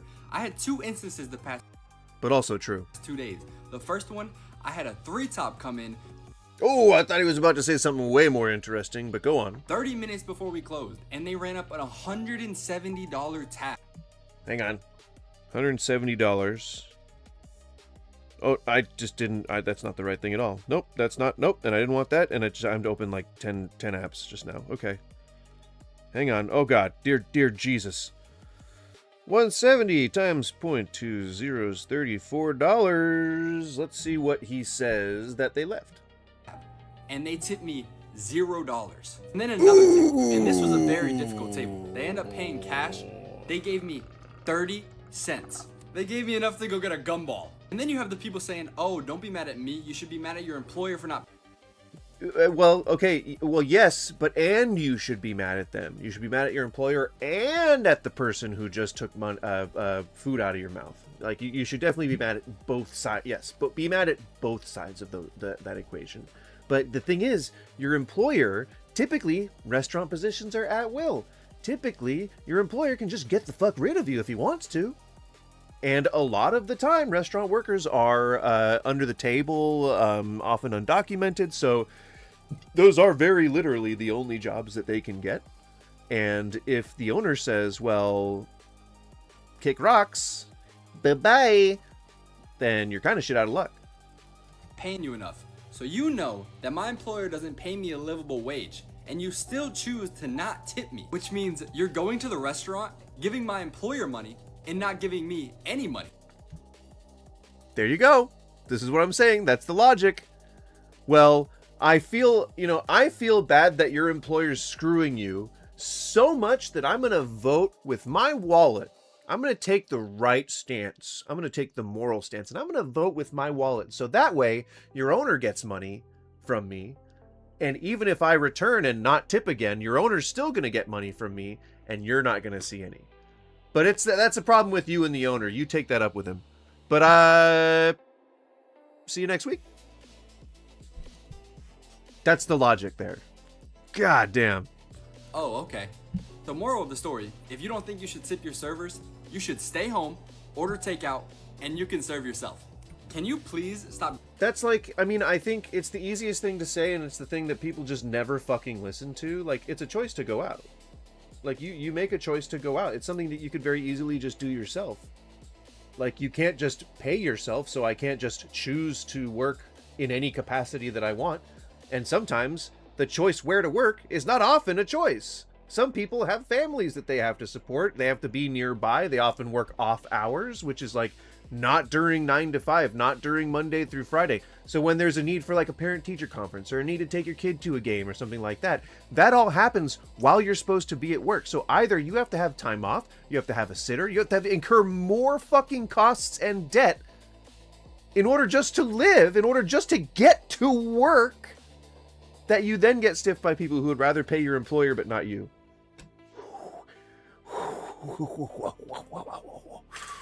Whoa, I'm getting riled up. Yes, I support this message, but please put on a shirt. If you can't I don't, not just because like I don't want to see your nips, but because it's got to get cold, you know? I cannot imagine, unless it's like really extremely hot, a scenario in which I wouldn't just want to wear a shirt. Just prefer to have a shirt on. Feels more comfy that way. I don't know. I like to be draped in something. Call me Laurence Olivier because I like to be draped in linens. I think Laurence Olivier probably liked to be draped in linens. Oh. afford to tip, then you can't afford the service. But what if I need the service?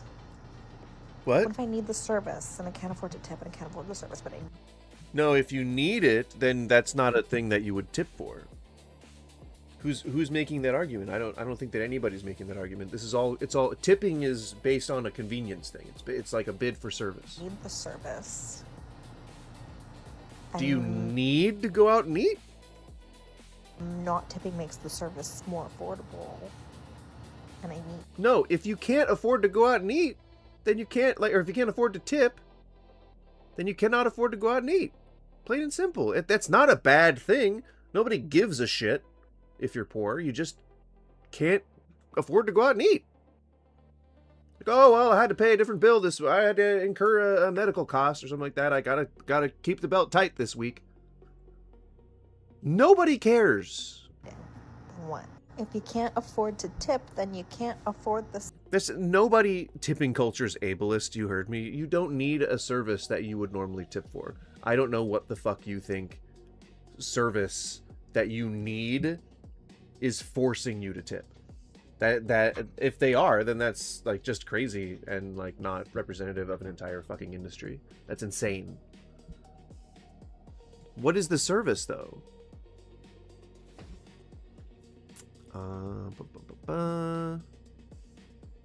Do you have an example of service you need that involves tipping? For me, mainly grocery delivery.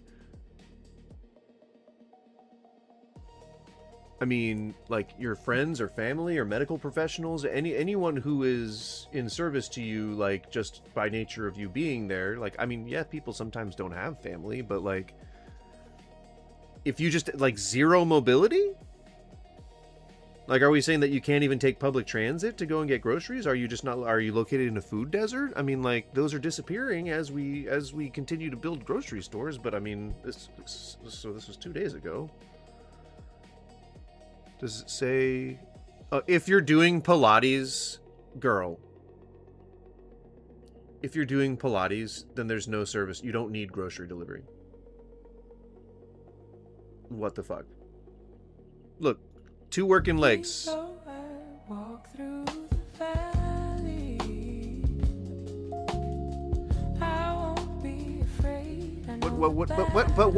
what was it? But what is wrong with you?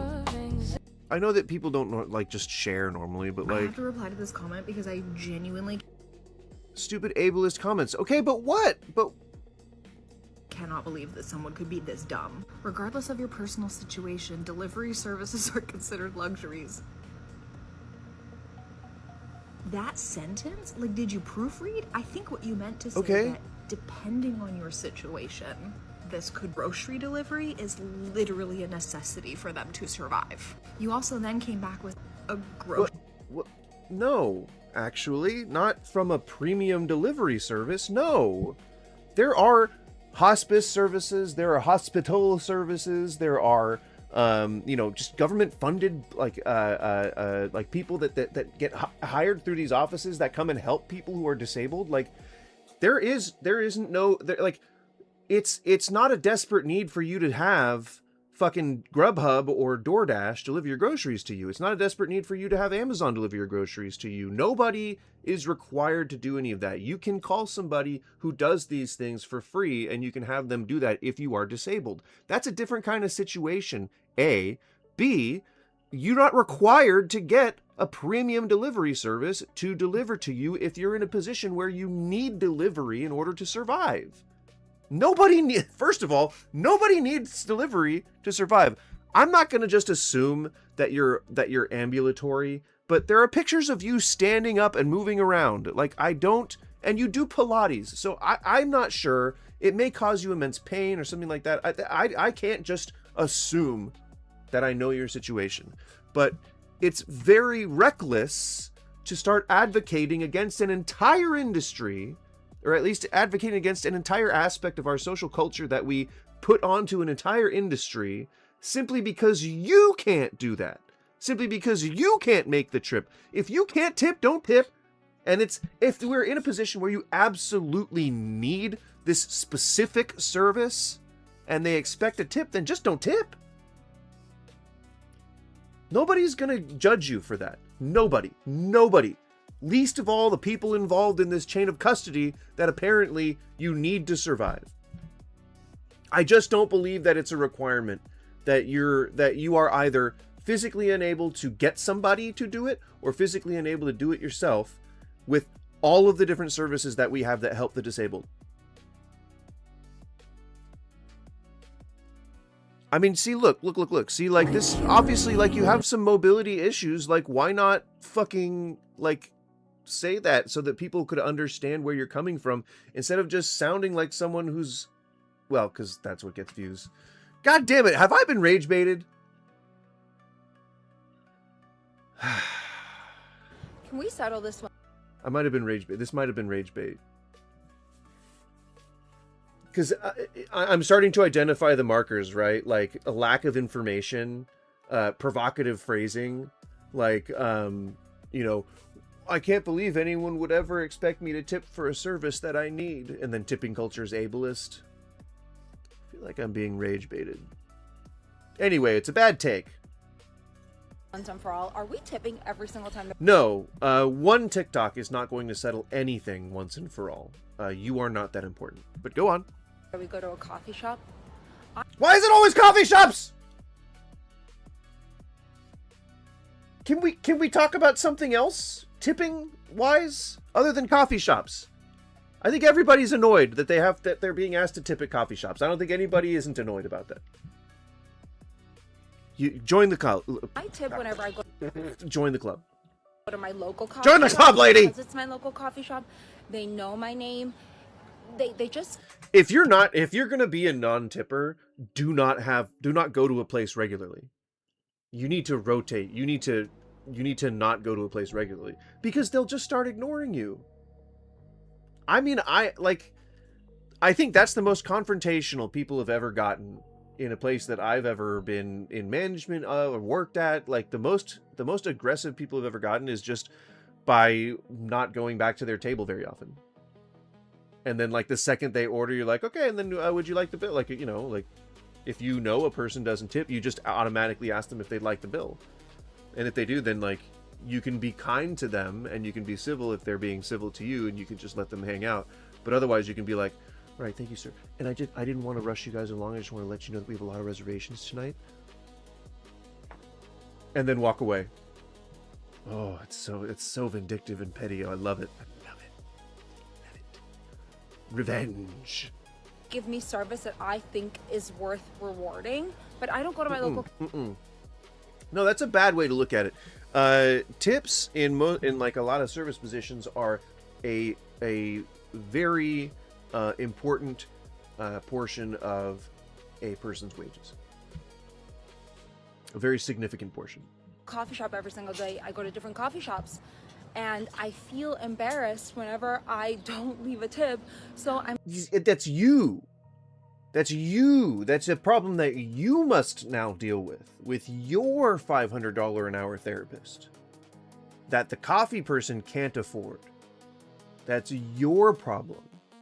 leaving a 20% tip every single time, and sometimes that 20% is. And I think it's wonderful that somebody could sound so out of breath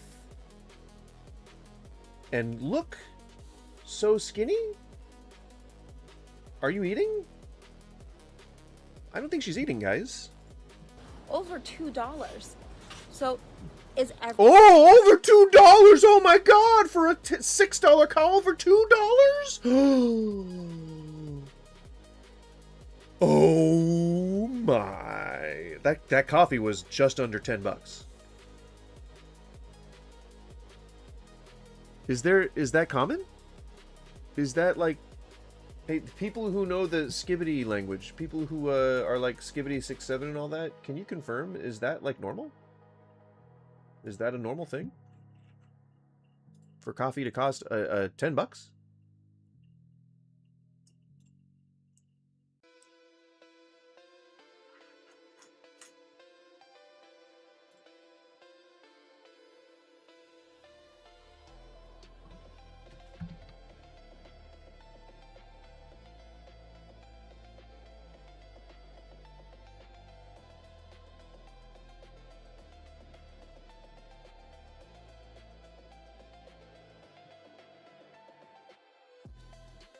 Everyone tipping every time they go to a coffee shop? Like, can you guys tell me so I'm not out here embarrassing myself? Can we settle this once and for all? Are we tipping every single time that we go to a coffee shop? Why are you asking people on TikTok for advice on how to live life? Like, isn't the whole point of Il Dolce Vita to like live life sweetly? You know, like actually experience it yourself instead of asking strangers for advice. It's weird. It's real strange. Think about this. You and I go. Let's think about this. Let's think about it. To a restaurant, you order the bone-in ribeye that's $120, and you leave a. God, I'm so bad at short math. And you leave a $24 tip. If that's the only thing you got, you leave a $24 tip. If there's no tax, well, you don't tip on tax. You get what I'm saying. And I order the salmon, which is $40. Which you would then add a $6 tip on to.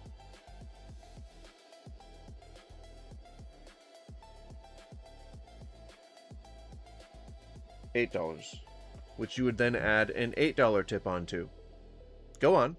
The server does the exact same thing for both of us. Now remember, the cook isn't getting any of this. This is all the server and the busboys and certain other people. Yeah, so that would be then like a $52 tip.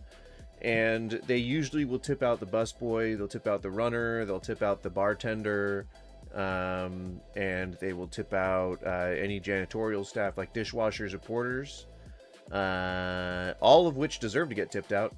The cooks, it depends on the restaurant. By and large, cooks are probably one of the most exploited and underpaid professions, typically because it's made up of a lot of undocumented immigrants.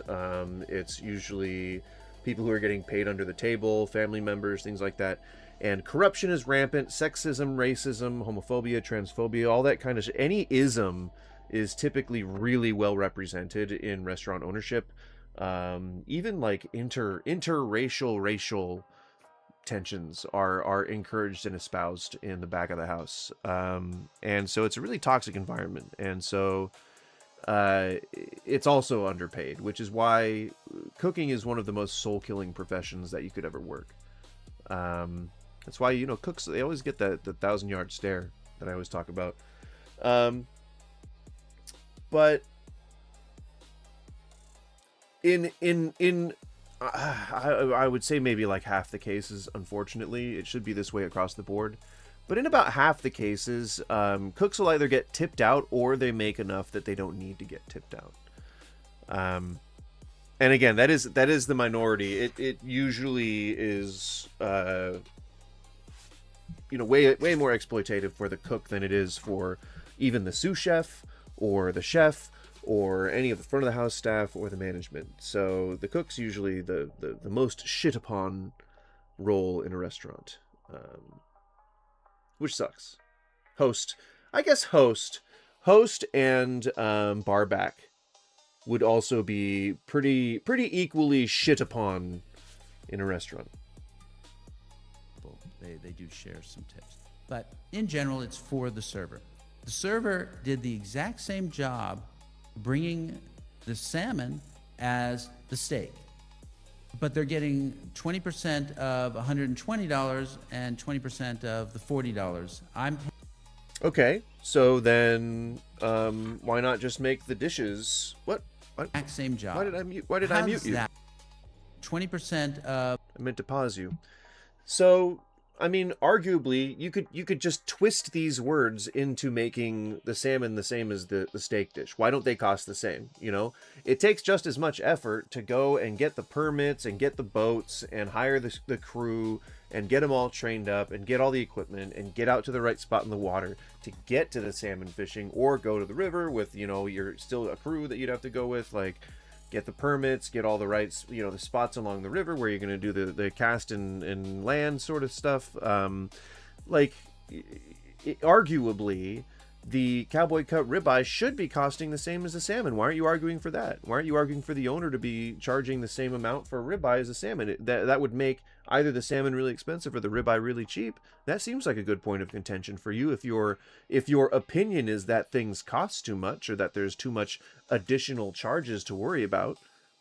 Why not argue for the dishes being homogenous, Why not argue for the management to make, less, and for the servers to just make more instead of bitching about tips? And I mean, you're right. They put in the same amount of effort, but they still get paid minimum wage for your steak that was $120 and your salmon that was $40. So if anything, the disparity lies in what you're willing to pay versus what the server actually gets, minimum fucking wage, and whether or not they deserve just a little bit more for that, more than that, for bringing you what is arguably a dinner that you might eat pretty often, or maybe 3 times a week, or you can afford that, so you can afford to pay that little extra because they're getting paid minimum wage at your fancy fucking steakhouse. Your overall bill is more than $160 because you're saying this is like dinner, so you're probably having drinks too, maybe some wine, maybe a whole bottle of wine, who knows, maybe some cocktails at the bar earlier. Overall, you're probably paying over $200 for that meal. And if you're paying like $200 for that meal, then yes, you should still pay 20%. Like, that'd be $40, and it still wouldn't be enough to have to deal with your bitch ass. $120 and 20% of the $40. I'm paying less to the server than you're paying when they did the exact same job. How does that make sense for me? Think about this. For the reasons I said. Table for 2. Oh, I'm so sorry. So it's 30 minutes to close right now, so we actually don't take any more tables at this time. Oh, what? Since when? What type of establishment is this? Since since restaurants began. If you were to show up in medieval days, when you would show up at an inn where they would have food laid out, there would be a time which the food would not be laid out anymore. So if you sat down and you tried to order some food, you would be denied if it was too close to closing time. From the beginning of the inception of restaurants in general, and then you would then be offered a room, and then you would probably be able to catch some breakfast. But it's like that's not. It's always been a thing. It has always been a thing, and it's not a bad idea either that you don't go in half an hour before close. I mean, there's like arbitrary lines. Like, oh, I don't think it should be an hour before close. I don't think it should be a half hour before close. Whatever people feel is right for them. Some people, they start pre-closing and then they don't even close down until the exact time. So it doesn't matter really. What matters is the idea that you can just walk in someplace knowing it's going to take you like an hour to eat and just not have any regard for the fact that those people are going to want to go home at the end of their shift. That's disrespectful, and that's bullshit. Well, since the whole no tipping thing, restaurants don't take late customers anymore, so... No. What? No. That's been a thing for hundreds of years. Have you never heard of that? That's a thing for hundreds of years, that you don't go into a place before they close when you know that you're going to keep them there. That's been... since mob movies demonstrate that. Like, hey, Bobby, I don't want to keep you any longer. No, it's okay, Tony. It's fine. I ain't got no place to go. It's okay. Like, even in fucking mob movies, they appreciate the servers, the maitre d's time. Yeah, labor laws and such. Have a good night. I mean, that's a bad way to present that logic. It isn't just labor laws. It's that it's disrespectful to show up half an hour before. Like, again, unless you know that you can get in and out under 10 minutes so that person can still have a reasonable amount of time to go and leave and, like, I don't know. It just I don't know.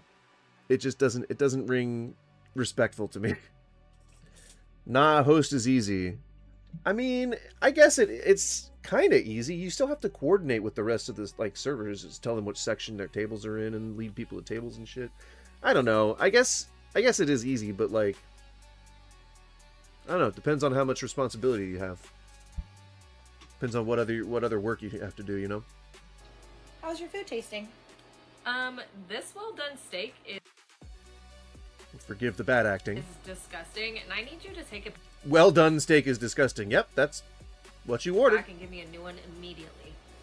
I apologize for the inconvenience, but however, you're gonna have to buy Don't say but, however. That's redundant. Just say however. a new steak because we don't give out free items anymore.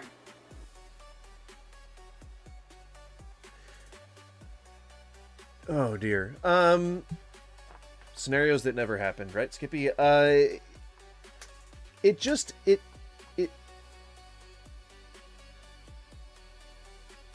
There is no way that you could just cancel tip culture, first of all. I just don't think that the premise for the entire video is wrong. It wouldn't happen like that. It would happen extremely gradually. People are trying to get it to happen right now, but the NRA just has such a monopoly on lobbyist groups that it's kind of hard, like they have a monopoly on the vote now. I'm not using monopoly in the legal term.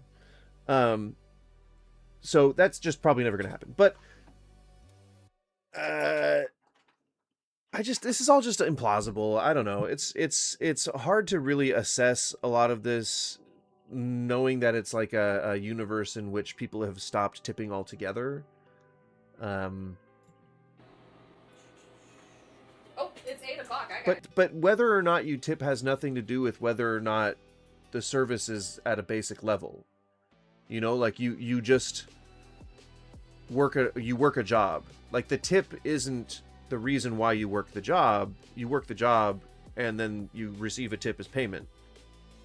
Like, it's just weird. It's a weird perspective. But if you messed up someone's order, then you would just get them a new order. That has nothing to do with tips. Like, nothing whatsoever. So if we stopped doing tips all of a sudden collectively as a society, you would still get a replacement steak. So the level of service wouldn't fall immediately just because people aren't getting tips anymore. They'd be paid a minimum wage. Like, they'd be paid a higher wage. So I don't know. That's weird. Wait, don't you still have like 2 tables? Yeah, but I worked 12 to 8 today, so I'm not gonna stay for the 2 tables. I gotta go. So I guess it'll be someone else's tables now. Excuse me. Yes. I mean, yeah. If that's what your closing hours were, and if that's what your shift was, then yeah. Then you would have a really bad manager, because they would have scheduled you for like a half an hour to an hour after your shift so that you could clear any tables. It's not, your hours should not be variable. I mean, they are in the restaurant world, and that's shitty, but everyone should be able to work a reliable, dependable, regular schedule with guaranteed hours. Just in general. And it's just not, that's not happening. Like, I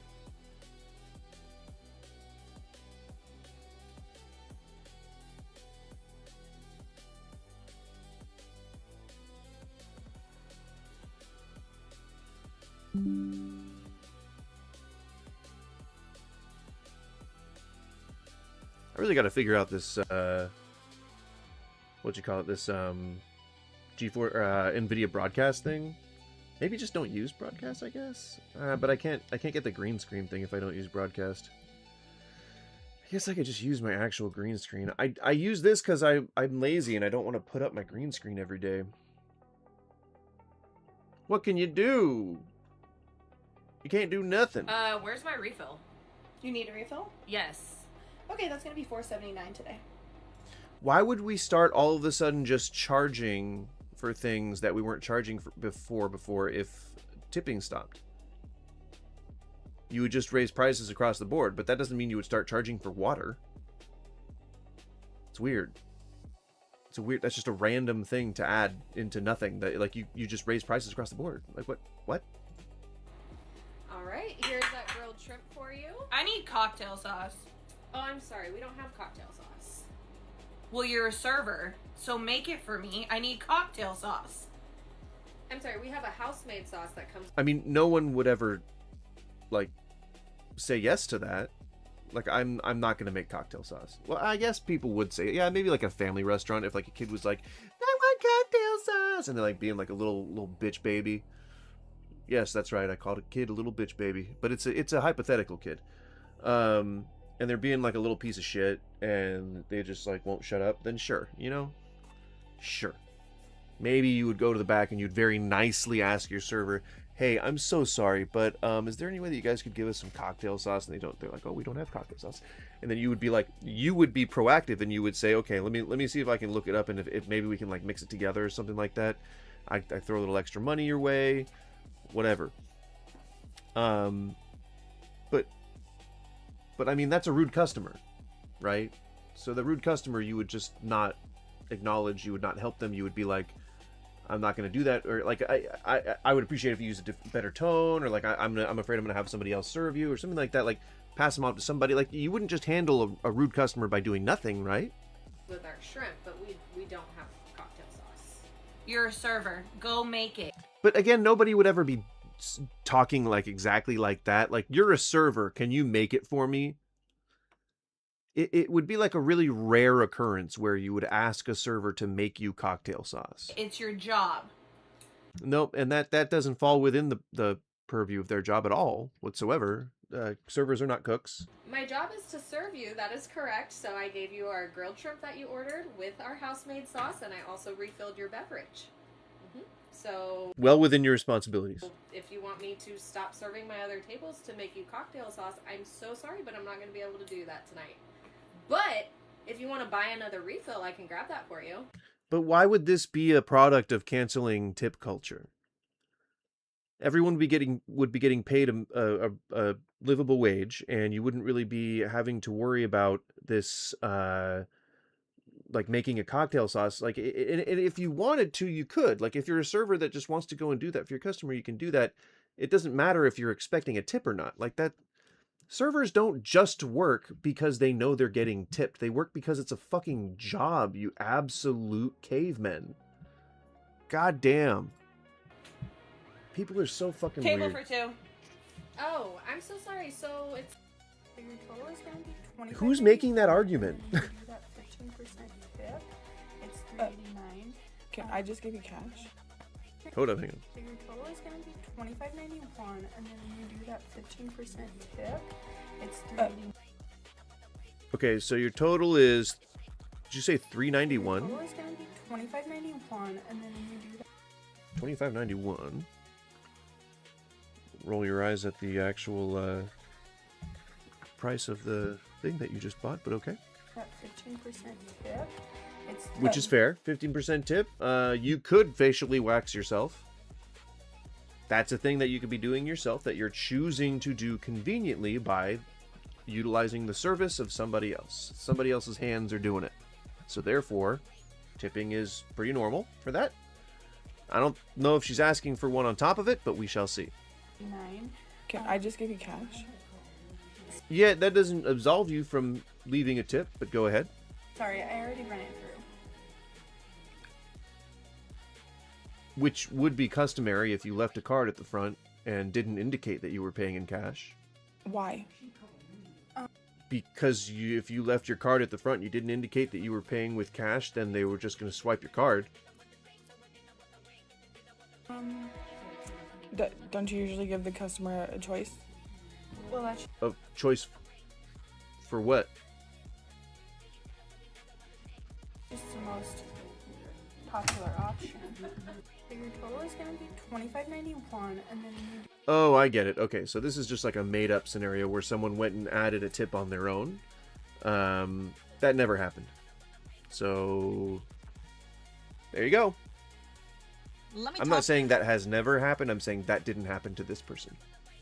Tipping culture is getting fucking crazy, okay? Yeah! Yeah, god damn it! Tipping culture is getting fucking crazy! Let's rap about it! I bring this up because today I went to Aroma Joe's, I went through the Mhm. drive-thru, and of Mhm. course, today's the one day I don't It's a goddamn coffee house again. Is it? I think maybe we're all on the same page. It's just coffee houses, and like coffee houses are the ones that are ruining it for everyone. That's probably what's going on. I bet you anything that's what's happening. That's my guess. fucking tip. God, today's the day I don't fucking tip. So I'm at the drive-thru, they take my order, they go and start to make my food. They leave the window open, so I see the other employee that's also taking someone else's order, and he closes his window. And I hear him, and he's just like, man, they could have just given me another fucking $2. It's not that expensive to give me a tip. He turned. Yeah, you know, there are definitely people like that who engage in a predatory tip culture, and that's not cool. Don't endorse it. But that's not the majority of people, nor is it representative of the entire industry. You gotta stop doing that. You gotta stop letting one negative experience ruin your entire impression of something. It's never like a pile-up. It's never a build-up. It's always just one time screws up everything, and it's always negative shit. Like, you know, religious experiences are so few and far between in our lives that we can count the numbers of the time that we felt pure elation and joy on hands and toes. Yet every week something gets ruined for us because of one negative occasion or one negative event or one negative thing. Every time one thing gets set back, it just ruins the entire thing for us. I mean, that's just us as humans. We don't adjust to things. We don't adjust to change or unexpected changes very easily. But god damn, we gotta stop doing that. We really gotta stop letting our reptile brain drive us. Turns around, he sees that my window's open, goes over, like, shuts the door, slams it in my face. So I'm here to give you a fucking reality check. Okay, buddy? I want to start by saying I have a lot of empathy for you. It doesn't matter. I mean, I don't think that they meant to specifically target you with the slamming of the door. They just do that. I've had the drive-through door. Now, I don't know if you can tell, but I've gone out to eat before to a fast food restaurant. All right, I don't know if you're able to tell, but I've had the drive-through door slammed in my face a number of times, and not because of anything, just because those doors are heavy and they just slam shut. Like, the workers don't treat them with any kind of respect. They just slam them open, slam them shut, like slide them open, whatever, like all kinds of force and shit. Like, it doesn't mean anything. They're not targeting you. They're not trying to insult you. They realize that you're overhearing their conversation, and he just wants to be respectful and close the door. Even if he didn't even look like he was trying to be respectful. That's just a muscle memory at this point. Sympathy, okay? Because I understand that you want tips because things are getting more expensive and you are underpaid. You know how I know that? Because all of us, everyone in fucking America is going through that, okay? We all are feeling it. So I So if- my No! mole hair came back, so let me talk. Tipping, like, So if you're in the position where you can give somebody because that's a normal expected thing, and you're actively choosing not to, then you're not showing them your sympathy. You, like, if you treat them well, they will treat you well. Let's say you work at, like, I don't know, a mechanic's office, or if you work at, like, a library or something like that. Maybe not a library, it's, like, state funded, but you get what I'm saying. Like, they're going to patronize more if they have more money to throw around. So they're going to get your services more, you know, like, goddamn, helping people helps people. He turns around, he sees that my window's open. Fucking reality check. Okay, buddy? I understand that you want tips that are underpaid. You know how I know that? Because all of us, everyone in fucking America is going through that, okay? We all are feeling it. So I understand the idea of wanting more leave money. a tip. But don't get mad at So us if you- for not if tipping you- you because one, we don't have Well, no, if you agree that they're underpaid and you're in a position to help them out, then just help them out. to tip you, and two, we're not the ones giving you your fucking paycheck. Okay, But you are. I hear that all the goddamn time. It doesn't matter if they expect you to leave it as a tip or if they cancel tips and just raise prices across the board. That money is tips. Like, that money is their wage, whether you call it tips or not. It's just you're just calling it. You're handing money to that establishment, regardless of what it's called. Whether you're calling it a tips or you're calling it part of the bill or whatever, and it's going into their wages. It just happens to have this label, and it was an evil thing. It came from a bad place, and as long as we can acknowledge that and just accept the fact that it's not extra, then all you're doing is just paying the bill. If we could just get together and try to pass the right legislation that would benefit workers and give them a living wage, or at least take the guesswork out of tipping, or at least take the subjectivity out of tipping, and just like instruct owners to fold all that shit into the prices or whatever. Like, you guys could have the illusion that you've won something, and then us normal people can just go fucking on with our days without hearing this shit. Tipping culture has gotten so wildly out of hand that I struggle to put it into words, and I'll tell you why I feel this way. So I mean, this is 1 minute 31 video. I don't think you struggled too hard. So I went to a restaurant who will remain nameless because I'm a big fan of the restaurant. The staff there is always amazing. It just quick heads up for tipping culture has gotten so wildly out of hand that I struggled with words, and I'll tell you why I feel this way. So I went to a restaurant who will remain nameless because I'm a big fan of the restaurant. The staff there is always amazing. I've never had an issue with this restaurant. Looking at the guy, I'm going to say Buffalo Wild Wings. Whether that be shitty food or shitty service, I've always had good experience at this restaurant. Okay, so I walk into this restaurant and they have a brand new self-serve kiosk. I mean, you can walk right up and you can order whatever the fuck you want to order, and you can probably imagine where this is going. So I get in there and I order my food.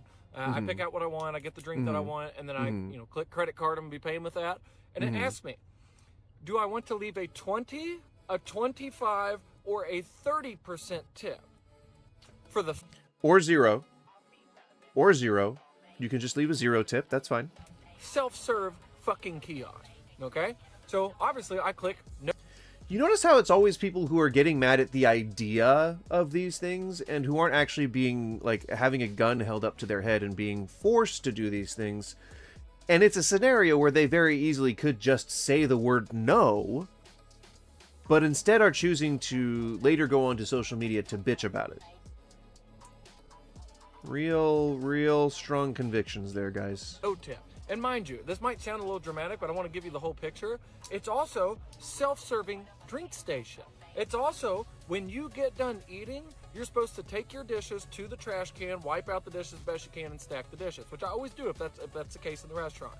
The only interaction I had with a human being throughout this whole process is the person that brought the food. And they walked out of the kitchen, they set my food down, they said, here you go, I said, thank you, and they walked back in the kitchen. Because again, they don't got to check my drink because it's a self-serve drink station. It's a self-serve kiosk, and you're supposed to put your own dishes up. Yeah, perfect scenario for you to just not leave a tip. That's okay. You don't have to leave a tip in that case. I mean, it's a good idea because they're still underpaid, and tips are usually pooled at places like that, especially big corporate outfits like Buffalo Wild Wings, which I'm sure this was. So tell me if I'm the one being dramatic when I think it's absolutely insane. Yes. Wholeheartedly, if you are the one going on to TikTok and bitching and moaning about having to pay a tip when going into a restaurant, yes, you are being dramatic. Correct, 100%. And I'll admit, I'm being dramatic when I push against it. But I'm also trying to be an advocate, and I'm also trying to raise awareness. So I've got maybe an ulterior motive that might be a little better than yours than just being pissed off. Insane for a kiosk, a robot, a computer to ask me to tip it 20, 25, or 30%. Absolutely true. It is insane. Don't do it. You just don't have to do it. You can just, boop, nope, no tip. Easy peasy. It's so easy. You just, boop, button, just boop, no tip. Tipping culture has gotten so... Right. See, your one experience is not representative of an entire fucking industry. Or an entire fucking, culture, tipping culture. It's not representative of that. Some places suck. Some services ask for tipping that shouldn't. I think people can acknowledge that, and anyone with a fucking brain can rub two brain cells together, or anyone with a fucking brain can rub those brain cells together, those many millions of brain cells, and determine whether or not you're supposed to tip in certain situations. It really is just common sense. And that's why, you know, that's why they call it common sense. It's ironic. It's because it's not very common. Wildly out of hand that I struggle to put it into words. And I'll tell you why I feel this way. No, you didn't. A restaurant who will remain nameless. Yeah, they've lost their minds with tipping, right? So if I'm going to... You have to... Stop it! Yeah, they've lost their mind. But I gotta know, who's they? Who's they? Who's they lost their minds? Is it, who's they? Just anyone who's ever tipped ever? That's weird. There's a lot of different industries where you would tip. With tipping, right? So if I'm going to Chipotle, no, sorry. No one expects you to tip at Chipotle. Chipotle is owned by McDonald's. They give their workers really good wages. Like, I could make $15 an hour starting at Chipotle. And then they give full benefits and advancement opportunities. They got 100 locations. Like, it's... Chipotle is not hurting for... Their staff is not hurting for tips. I would say maybe 1%, maybe less than 1% of their income comes from tips. You know, I'm not tipping you for scooping the rice into my Nobody's asking you to. No, I mean, I know they asked you. I know they ask you to, but you don't have to. I would assume. I've never actually, since I was an adult, I haven't eaten. No, I have eaten. Since I was in my 20s, I have not eaten at Chipotle. So, do they actually ask you for a tip at Chipotle? But regardless if they do or not, you can just not tip at Chipotle. That's not a place where you should. Fast food restaurants, typically, no. Because you pay, they pay a part of your tuition at Chipotle. See what I mean? See what I mean? Like, they have perks that working in a restaurant doesn't. In line, I'm not tipping anyone. Okay. I'm sorry. Yeah, they've lost their mind. I mean, you have to stand in line to wait for a table. It just happens to be a fancy line where are sometimes chairs or bars that you can sit at that will help you kill time. But it's still a line. You're still in a queue of people. What a weird thing for a man who looks like he bathes in hand sanitizer to say. You have to give... Shut up. How do you like to tip? What am I tipping you? Well, this is AI. But I bet everyone's about to clap. For taking my order? For taking your order and making the drink? Let me get this straight. You want me to tip you for doing your job? It's always fucking coffee houses! I swear, coffee houses are going to be the last bastion of political unity between the two parties. We're all going to come together over our hate for tipping in coffee houses. I can get on board with you here. I mean, I think everyone deserves a living wage. And people on the right side definitely disagree with me on that. But... but I also don't think that people should be tipping in coffee houses. It's not designed that way. It's designed to be a small, like, neighborhood place where you kick a couple cents into the jar if you're feeling generous. The owner's supposed to, like, in this case, the people who say that the owner's supposed to be paying a living wage are correct. In Coffee House's case. Job. And to top it off, you want at least 15%? Yes. Tipping culture is getting out of control. Not at least 15% because that's stupid. I love how that's Fostel-ickle. How do you like to tip? What am I tipping you for? Fostel-ickle. So let's talk about this right here because this was Dear guests, your server is not a volunteer. They don't work for free. We don't serve for free. It's just highly pretentious and likely fake. Your bill, $100. Their pay, $213. Only in, I think... So there are... Okay. I don't know if you guys know this, but minimum wage works a couple of different ways. There are municipalities that have their own minimum wages, but they have to be above the federal minimum wage. Tipped jobs typically don't have to pay the minimum wage, but most do at least pay the minimum wage. There is no comprehensive list of restaurants that still abide by the tip credit, which again is a reason why we need protections and oversight and movement and awareness raising on the plight of restaurant workers, because it's very specifically designed. Not a real sign. Yeah, it doesn't look real. It looks like AI. But in general, it is not common practice these days to pay people and still require the tip credit.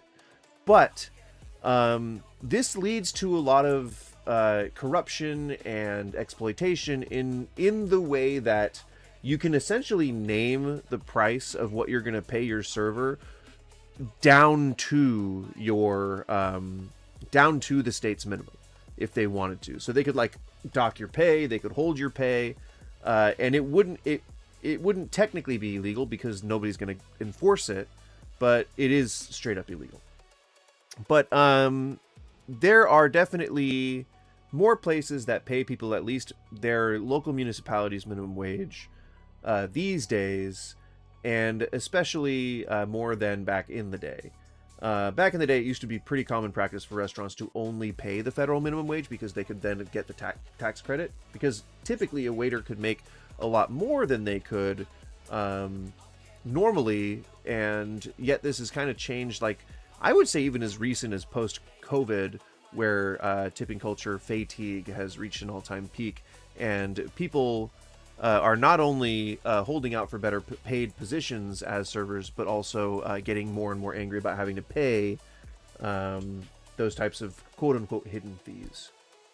But no, this is not a real picture, but let's just take it at face value. Their pay, tip, 20%. I mean, I guess if you're doing... Yeah, $122.13. If you can't afford to tip, you can't afford to dine out. People are definitely saying this in online forums, and I would feel confident telling someone this. Not any of this, but if you can't afford to tip, then you can't afford to dine out, because it is a pretty good excuse. You know, you engage in commerce, and tips are part of commerce. You can't just choose which parts of commerce to engage in. You just have to know where and where not to tip. Nor would anyone do this let's do some math part. It's just passive aggressive, and it's going to serve to drive more potential customers away than it will endear them to your cause. Posted in a tip wage workers Facebook group, and I think it's time that we as a country talk about this. So it says, dear guests. No, it wasn't. And then everyone clapped. Your server is not a volunteer. They don't work. No manager would put up a sign about what a terrible employer they are. Yeah. We don't serve for free. So let's do some math. If your bill is $100, their pay is $2.13, which is tip wage workers minimum wage, plus the $20 tip. So your total should be $122.13. And the part at the bottom of that gets me every single time is they say, if you can't afford a tip, you can't afford to dine out. And I made a Facebook post responding to this saying that, can we stop saying if you can't afford to tip, you can't afford to dine, and start saying if a... Yeah, because the Karens are going to start, you know, turning that into a slur. You know, like Reddit mods have turned incel into a slur. Like they're like, oh, you can't say incel anymore, it's a slur. Well, fuck you, incel. Maybe one day you'll know the warmth of a woman's touch, and we'll never have to worry about what you are called and what you're not called. restaurant can't pay its employees a livable wage without depending on the generosity of customers, then they can't afford to own a business. Because I don't... And I understand, I love the idea behind that logic, but I don't like the intent behind it. The intent is to dissuade people from tipping. But again, you're just double fucking the waitress.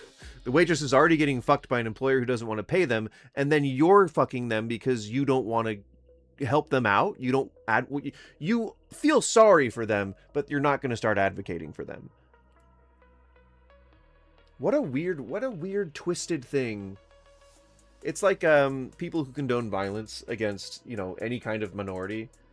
It's like people who condone violence against them, they don't understand that you know, if you're on the right side of the aisle, then you're likely not happy with what you believe to be violent immigrants. So if you don't like the violence that you see like that, then why on earth would you then turn around and condone violence against minorities, like by our own administration, you know? Like, I don't know, seems hypocritical at the very least.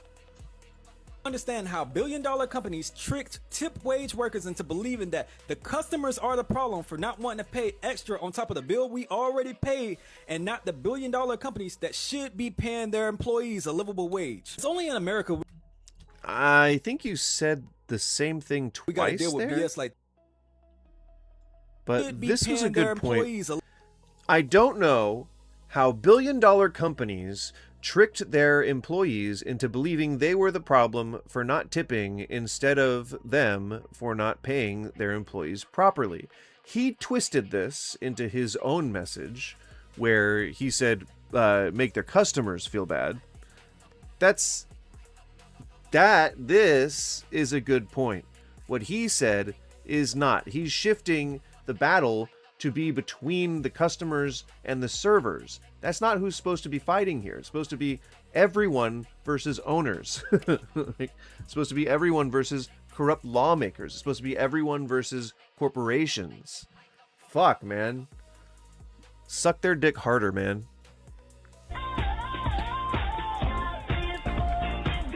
Dare I say, if you can't afford to tip your servers, you should not be eating out. Eating out is a luxury and not a necessity. Stay the fuck home, bro. I agree. I actually think it's immoral to tip in certain circumstances, like the one. Ho what? Saith ho what?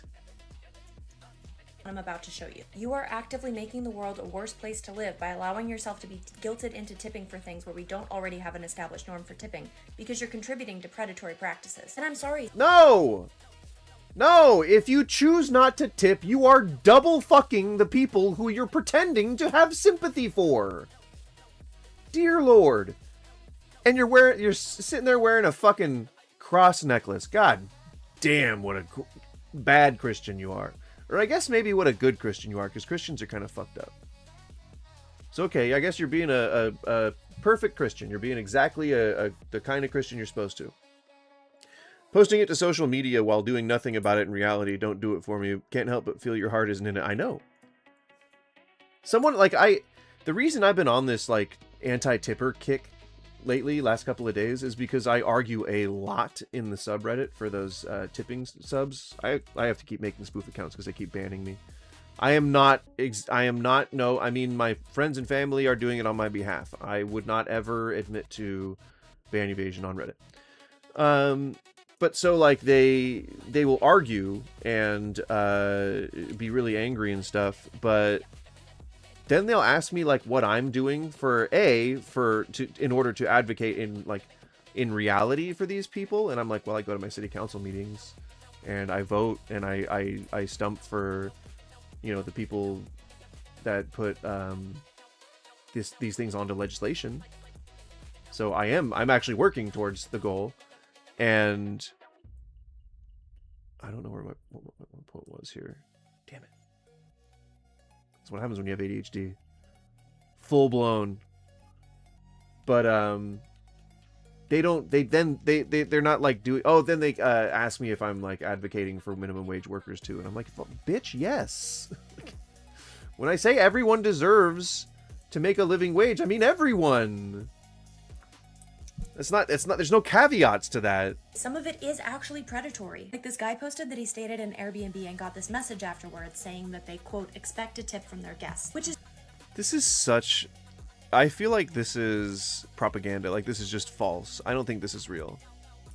Nobody, no Airbnb would say that they expect a tip from their guests. And this is ChatGPT, probably. Like, I mean, come on. Like, who the fuck puts that many emojis and things? I guess probably youngins? I don't know. But that's fucking stupid. That's not a thing. It's just incredible audacity in terms of phrasing, first of all. Of course, they include their guilt trip tipping levels, implying that you're insulting them if you only give them $15 or so. And I use Airbnb because, in my opinion, it's a clear... I mean, I didn't pick that up. It feels like you're injecting that for no reason, but whatever. Example of something that historically no one has tipped for. I'm pretty sure you're not even supposed to ask for that. If it costs more, say that when the person is actually booking the Airbnb, but you don't need the bait and switch afterwards. And this applies to a lot of things. Nope, see, you're using a legal term, and people do that a lot. They say that it's a scam and that it's a bait and switch. That's not what that is. Don't get into definitional semantics because you're gonna lose. Like, the law is not in anti-tippers' favor. The law is in the tippees' favor, and that is great for servers that make a lot of money through tips. But that's not good for your argument. Asked for a tip on an oil change. An oil change. I have no idea if you did a good job. It's an oil change. I paid for my... No, it's not about the quality of the work. Yes, you could probably tip more if the quality of the work is superior, but it's not about the quality of the work. It's the fact that they're doing something that you could very well be doing yourself. Oil changes, probably don't need to tip for those, because that's a pretty specialized thing. I cannot lift my car. Like, I don't have a jack. I can't lift my car. I can't put it on struts, and I certainly can't change the oil without doing all of that. So that's a highly specialized thing. They get paid a lot to do that. An oil change is way more money than it needs to be for something that costs them very little in terms of time and effort. But I'm happy to pay it any day of the week. Oil to be changed. There was a transaction. I exchanged money for goods and services, and that was the transaction that I agreed. And then they get into this like fucking biblical sense of things. Like, it's like, no, you had an apple. I gave you money for the apple. And you're not fucking understanding that, again, tips have been around for a very long time, and they come from a broken system, and we're codified into a broken system. And so until it becomes not a broken system, it's just one of those burdens that we have to take on as a society if we want our neighbors to fucking thrive. But also, it never was as simple as, I have an apple, here's money for the apple. We don't need to be bringing red tape into this. That's why it was a joke by Mitch Hedberg. That's why it was a joke by fucking Ron Swanson in Parks and Rec. It's never been as simple as all that. You have to account for all the labor that goes into that. You have to account for the supply chain that goes into that. You have to account for the fucking time it took to train the people to learn how to sell that thing to you. Like, there's so many different hidden costs that people don't fucking understand. And then they think that tipping is the extra cost. That's just a thing that sucked from the beginning, that we all agreed for some reason that we just had to do. It can change, but you have to advocate for that. You have to really actually make the change. You can't just vote with your wallet, because then you're, again, double fucking someone who you already agree is underpaid. Oh, but it's not my problem. Bitch, yes it is! If the owner pays them more and charges more for his hamburger, you're literally paying that. So it is your fucking problem, and it's your issue. And if the owner decides to pay them more and charge more, then you're still going to be paying that person's fucking tip, because you're going to be paying those increased prices to pay their own increased wages. How stupid is an anti-tipping movement? How stupid. God. Just low intelligence. And the oil change guy is low not making motility. a tipped wage. He already makes above a minimum wage. I waitressed where I made like $2 an hour. Tips are an expected part of the wage. That's different than an oil change, and it's different than someone who owns an Airbnb. I'm not against... Right, and so then you use the thing that's called your brain, and you think to yourself, is this worthy of a tip? Is this something that I would be able to do myself? If not, don't tip. Really, really, really simple. Really simple. I think one of the outliers would probably be tattoos. I definitely tip for tattoos. But, I mean, technically I could do that myself with really just a needle and some ink. But it's, you know, it's kind of specialized. I think that's just sort of like a cultural thing within the tattoo industry. Just sort of formed over time. I don't know. I don't know where that came from. Rental properties. I'm not against landlords and things like that, but it's your job to choose a property and prices that are actually profitable for you. That's not my problem. No, man. I get that, like, some people can, like, kind of mess up when it comes to the concept part of trying to open a business, but, I mean, like, you can't just say that you deserve to fail because you picked the wrong location. That's fucked. That's a bad sentiment for a Christian to be having. But the reason I call it immoral to tip in this sort of situation is because it's contributing to the type of culture where no one has honest prices anymore. But the money doesn't go to the person who's making the prices. That's one of the most idiotic things I've ever heard. You're treating this like the money goes to the person who's writing the prices, instead of the person who is currently being fucked by the person who writes the prices. Which is just insane. That's an asinine take. That, like, probably says you were homeschooled. And yeah, you probably will feel a little guilty saying no to someone like this because the message is meant to make you feel that way. But you are an act. No. It's meant to put the burden on you, which is evil. Yeah, that's immoral. What the owner is doing is immoral. What the entire industry is accepting as common practice is immoral. Yeah. But the server isn't being immoral, and you tipping, you helping out a community member, you helping out a neighbor? Isn't that what Jesus was supposed to be preaching that entire time? I mean, you look like a person who doesn't tip. Let's just establish that right away. My rule is if I stand up to order my food and I have to... Oh my dear Lord. Okay, so we're reacting to a reaction of a commentary, or I guess we're reacting to a reaction of a reaction. Have we hit a singularity as a society, or are we kind of like headed in the idiocracy direction? Is this content? Is this content? You guys, is this fucking content right now? What is happening? Jesus, the woman who was poor, her tip was the most important because... Jesus said the woman who was poor, her tip was the most important because she couldn't afford to give it. Yeah.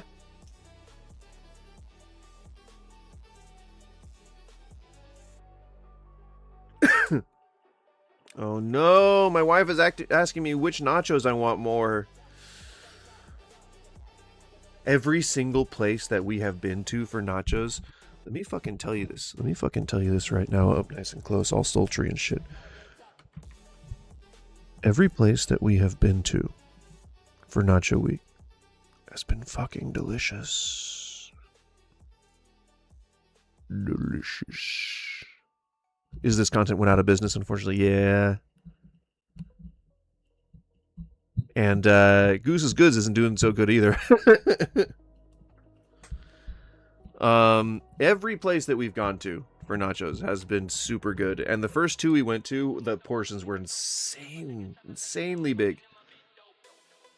So the one that she's asking me between, the ones that she wants me to choose between are wonton chips topped with chopped house meatballs, mozzarella, parmesan, spicy marinara, lemon ranch, what the fuck, topped with green onion and dried cilantro. Gross. And then the other one is seasoned shredded slow braised pork shoulder, Mornay cheese sauce, ooh, lime cilantro crema, and house pickled peppers. Shit, I don't know which one. I don't know which one sounds better. The Italian one sounds really interesting. But the other one sounds really tasty. I don't know. I don't know which one. I don't know which one I want. Oh, I don't know. It all sounds so good. Ah! I don't know what I'm gonna do. I don't know what I'm gonna do. I don't know what I'm gonna do. Although no, what I am going to do is I'm going to watch this video. To get it, there's probably not a very big tip in it for you. If you bring me... True. Yes, if you walk up to a counter and you use a kiosk to order, I wouldn't even leave a tip. You don't have to tip in those situations. You don't have to tip in those situations. My food, you take my order, absolutely going to give you a tip. If I'm driving through... This is your channel. Your channel is that you sit there looking at your phone and then either nod or shake your head into the camera. There's no tip. You're doing your job. I came here to order a thing from you. You came here to sell a thing to me. That's great. That's the whole transaction. There is no extra transaction required. If somebody's doing... It's not extra. Tips are not extra. I don't know why people keep saying that. That's just never been the case. It's not an extra. It's not an extra charge. A tip has been a thing since the early 1900s. It's weird that anyone would ever argue that it's like some extra thing. Service for you. We've known about it. We've known. That's just an excuse. Get a haircut, come clean out. That's all Yes. fine. Tip all those people. I will tip, your yes. service providers where that's the norm. But the idea that I go buy a product and you hand me the product from the shelf across the counter and then I'm supposed to give you a tip, that's insane to me. I have the same opinion. Okay, then stop feeling guilty about it and just don't tip and then shut the fuck up and carry on with your life. That's all. That's all it takes, man. And everybody else has one. You don't have to just engage in this persecution complex. This person didn't make any commentary whatsoever. They're just standing there. They're just sitting there looking at their phone and reacting with their face.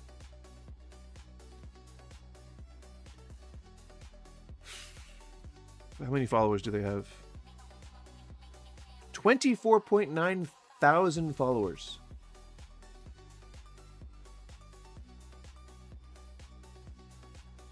That's really depressing. Okay, 3 waters, 3 Aperol spritzes, and some silverware. Are you guys wanting to eat? No, not really. What do you mean you don't want to eat? We're just here for the drinks. You're just here for a drink. Yeah, nobody would ever give you a problem for just being there for drinks, especially if you're getting that many drinks. Like that's a good bill. That's a decent bill. If a bill is like under $20 and it's like, why the fuck am I even sitting at the table? But I mean, that's over $20 there. That's fine. Meets the minimum threshold for my eyes. It doesn't. Shrug. Why would you sit in a booth if, like, at someone's table if you were just gonna order drinks?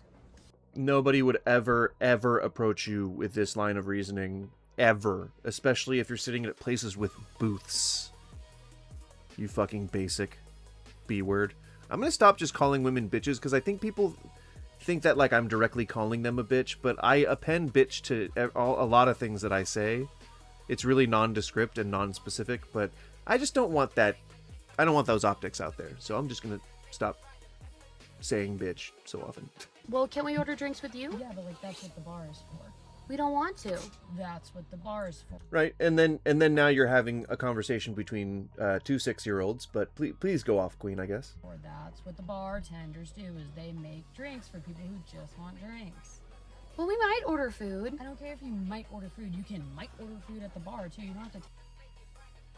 Again, this is really rude, and I don't think anyone would have ever said this.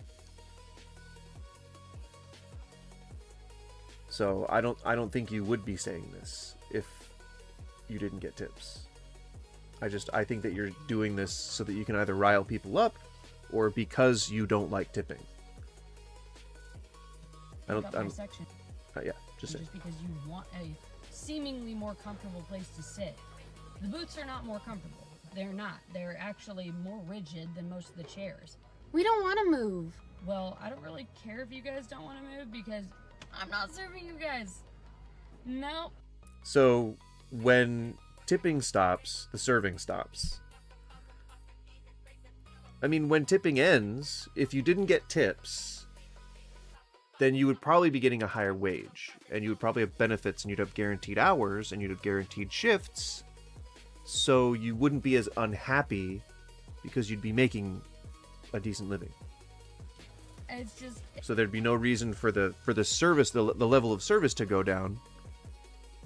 You would just be getting paid comfortably, and that would be it. Like, you would still just be doing your job. It's just not worth it, because when I ignore you guys for too long because you're only drinking drinks, then you're gonna get annoyed at me, and I'm just not dealing with that. So let me go ahead and tap you guys out, and then we'll get you moved over to the bar, and if that's a problem, then we can go ahead and send you guys to your cars. Yeah. I mean, again, I think that these are like a twist. Like, they're not like a real power fantasy, but it's like the reverse of a power fantasy. Like, it's a persecution fantasy. Like, I think these people just don't like tipping, and this is what they think would happen if people stop tipping. Server for 2 years, and here's some of my best-selling tips. Or she was only a server for 2 years, in which case then we can, I guess, just give her the benefit of the doubt. Number one mentality you should have What? is Why making did the you mute? restaurant money. Oh, the battery ran out. I was like, what happened?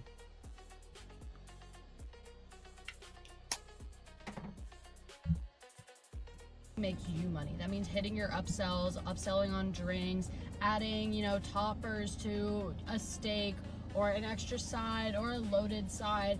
By hitting all of those extra things, not only are you making the restaurant money, but your check is also going. But how do you do that? The way I've always done it is mouth-watering detail. That means describing like the flavor components. This means adding all like the ingredients. I'm gonna give you one guess why she gets more tips than others. I'm just gonna hang on. I'm gonna wait for a reply. I'm gonna give you guys one guess as to why she gets more tips than her fellow coworkers. Why do you think this person, and I swear I don't give a shit what she looks like, but just take a wild guess why this person probably makes more tips to the amount where she thinks that she can come here and be an authority on how to be a better server. Why do you think? Why do you think she gets more tips? I can tell you about the demographic studies, but they would give it away.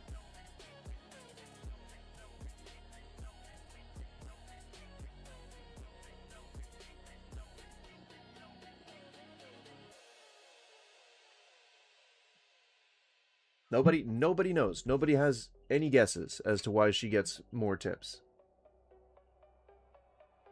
Well, she's got the two biggest factors to increase tips going for her. She is young.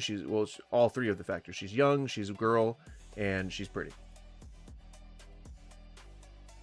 There you go. It's going to be easier for you making channels on social media. It's going to be easier for you if you ever choose to do adult content. It's going to be easier for you if you go into a misogynistic workplace. And that happens to be the restaurant world. And your predominant, customer base is going to be men. And because that just tends to be, the people that go out to eat and who like to flaunt their wealth and who like to, give tips. And there you go. You're probably going to get more tips.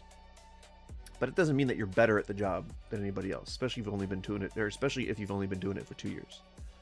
Hate to burst your bubble. That you know about, how they complement each other. Basically, they shouldn't have to bite into the dish to know how it tastes. If someone asks if and you like definitely, I would think that it's not the idea that you're good at describing food. I think the idea that an attractive woman is at a table filled with a group full of guys who want her to stand there saying words that they enjoy for probably as long as possible. And so they'll probably they'll even like maybe tip as they go, like as if it was a Hooters. Teacher, and you genuinely don't take that opportunity to, in my opinion, not for everybody, be honest on if you like it or not, how often you sell it. If you sell it a lot, then I say, I don't personally like it, but I do have a lot of people buy it, or it's not my favorite. Probably don't say you don't like it, but you know what I'm getting at. And then if they deny the feature, take that as an opportunity to upsell them on something more expensive on the menu. Know your cocktail. Again, normal people just don't like to be sold things, and so if you're actively trying to suggest things on the menu, then your charisma is going to have to carry you a long way. Imagine a sweaty 300-pound man trying to give the same spiel on a dish to a group of, you know, fraternal types, and you're not going to see the same rate of success, especially on upselling. This one's almost over. I just want to click on this as a bonus, but yeah, this is definitely a good place to stop it. I think I will be streaming tomorrow because my wife has to actually do like a full shift instead of a half day, and so I will be on again, just like today. But we're actually going to be talking about actual, like, more fun stuff tomorrow, and not doing this boring work-related theme. I feel like I may have alienated my viewers just by talking about this minutia, but I promise we'll be talking about normal stuff again tomorrow. Okay, bye. Thank you so much. Bye. Hello. Bye. Thank you. Hello.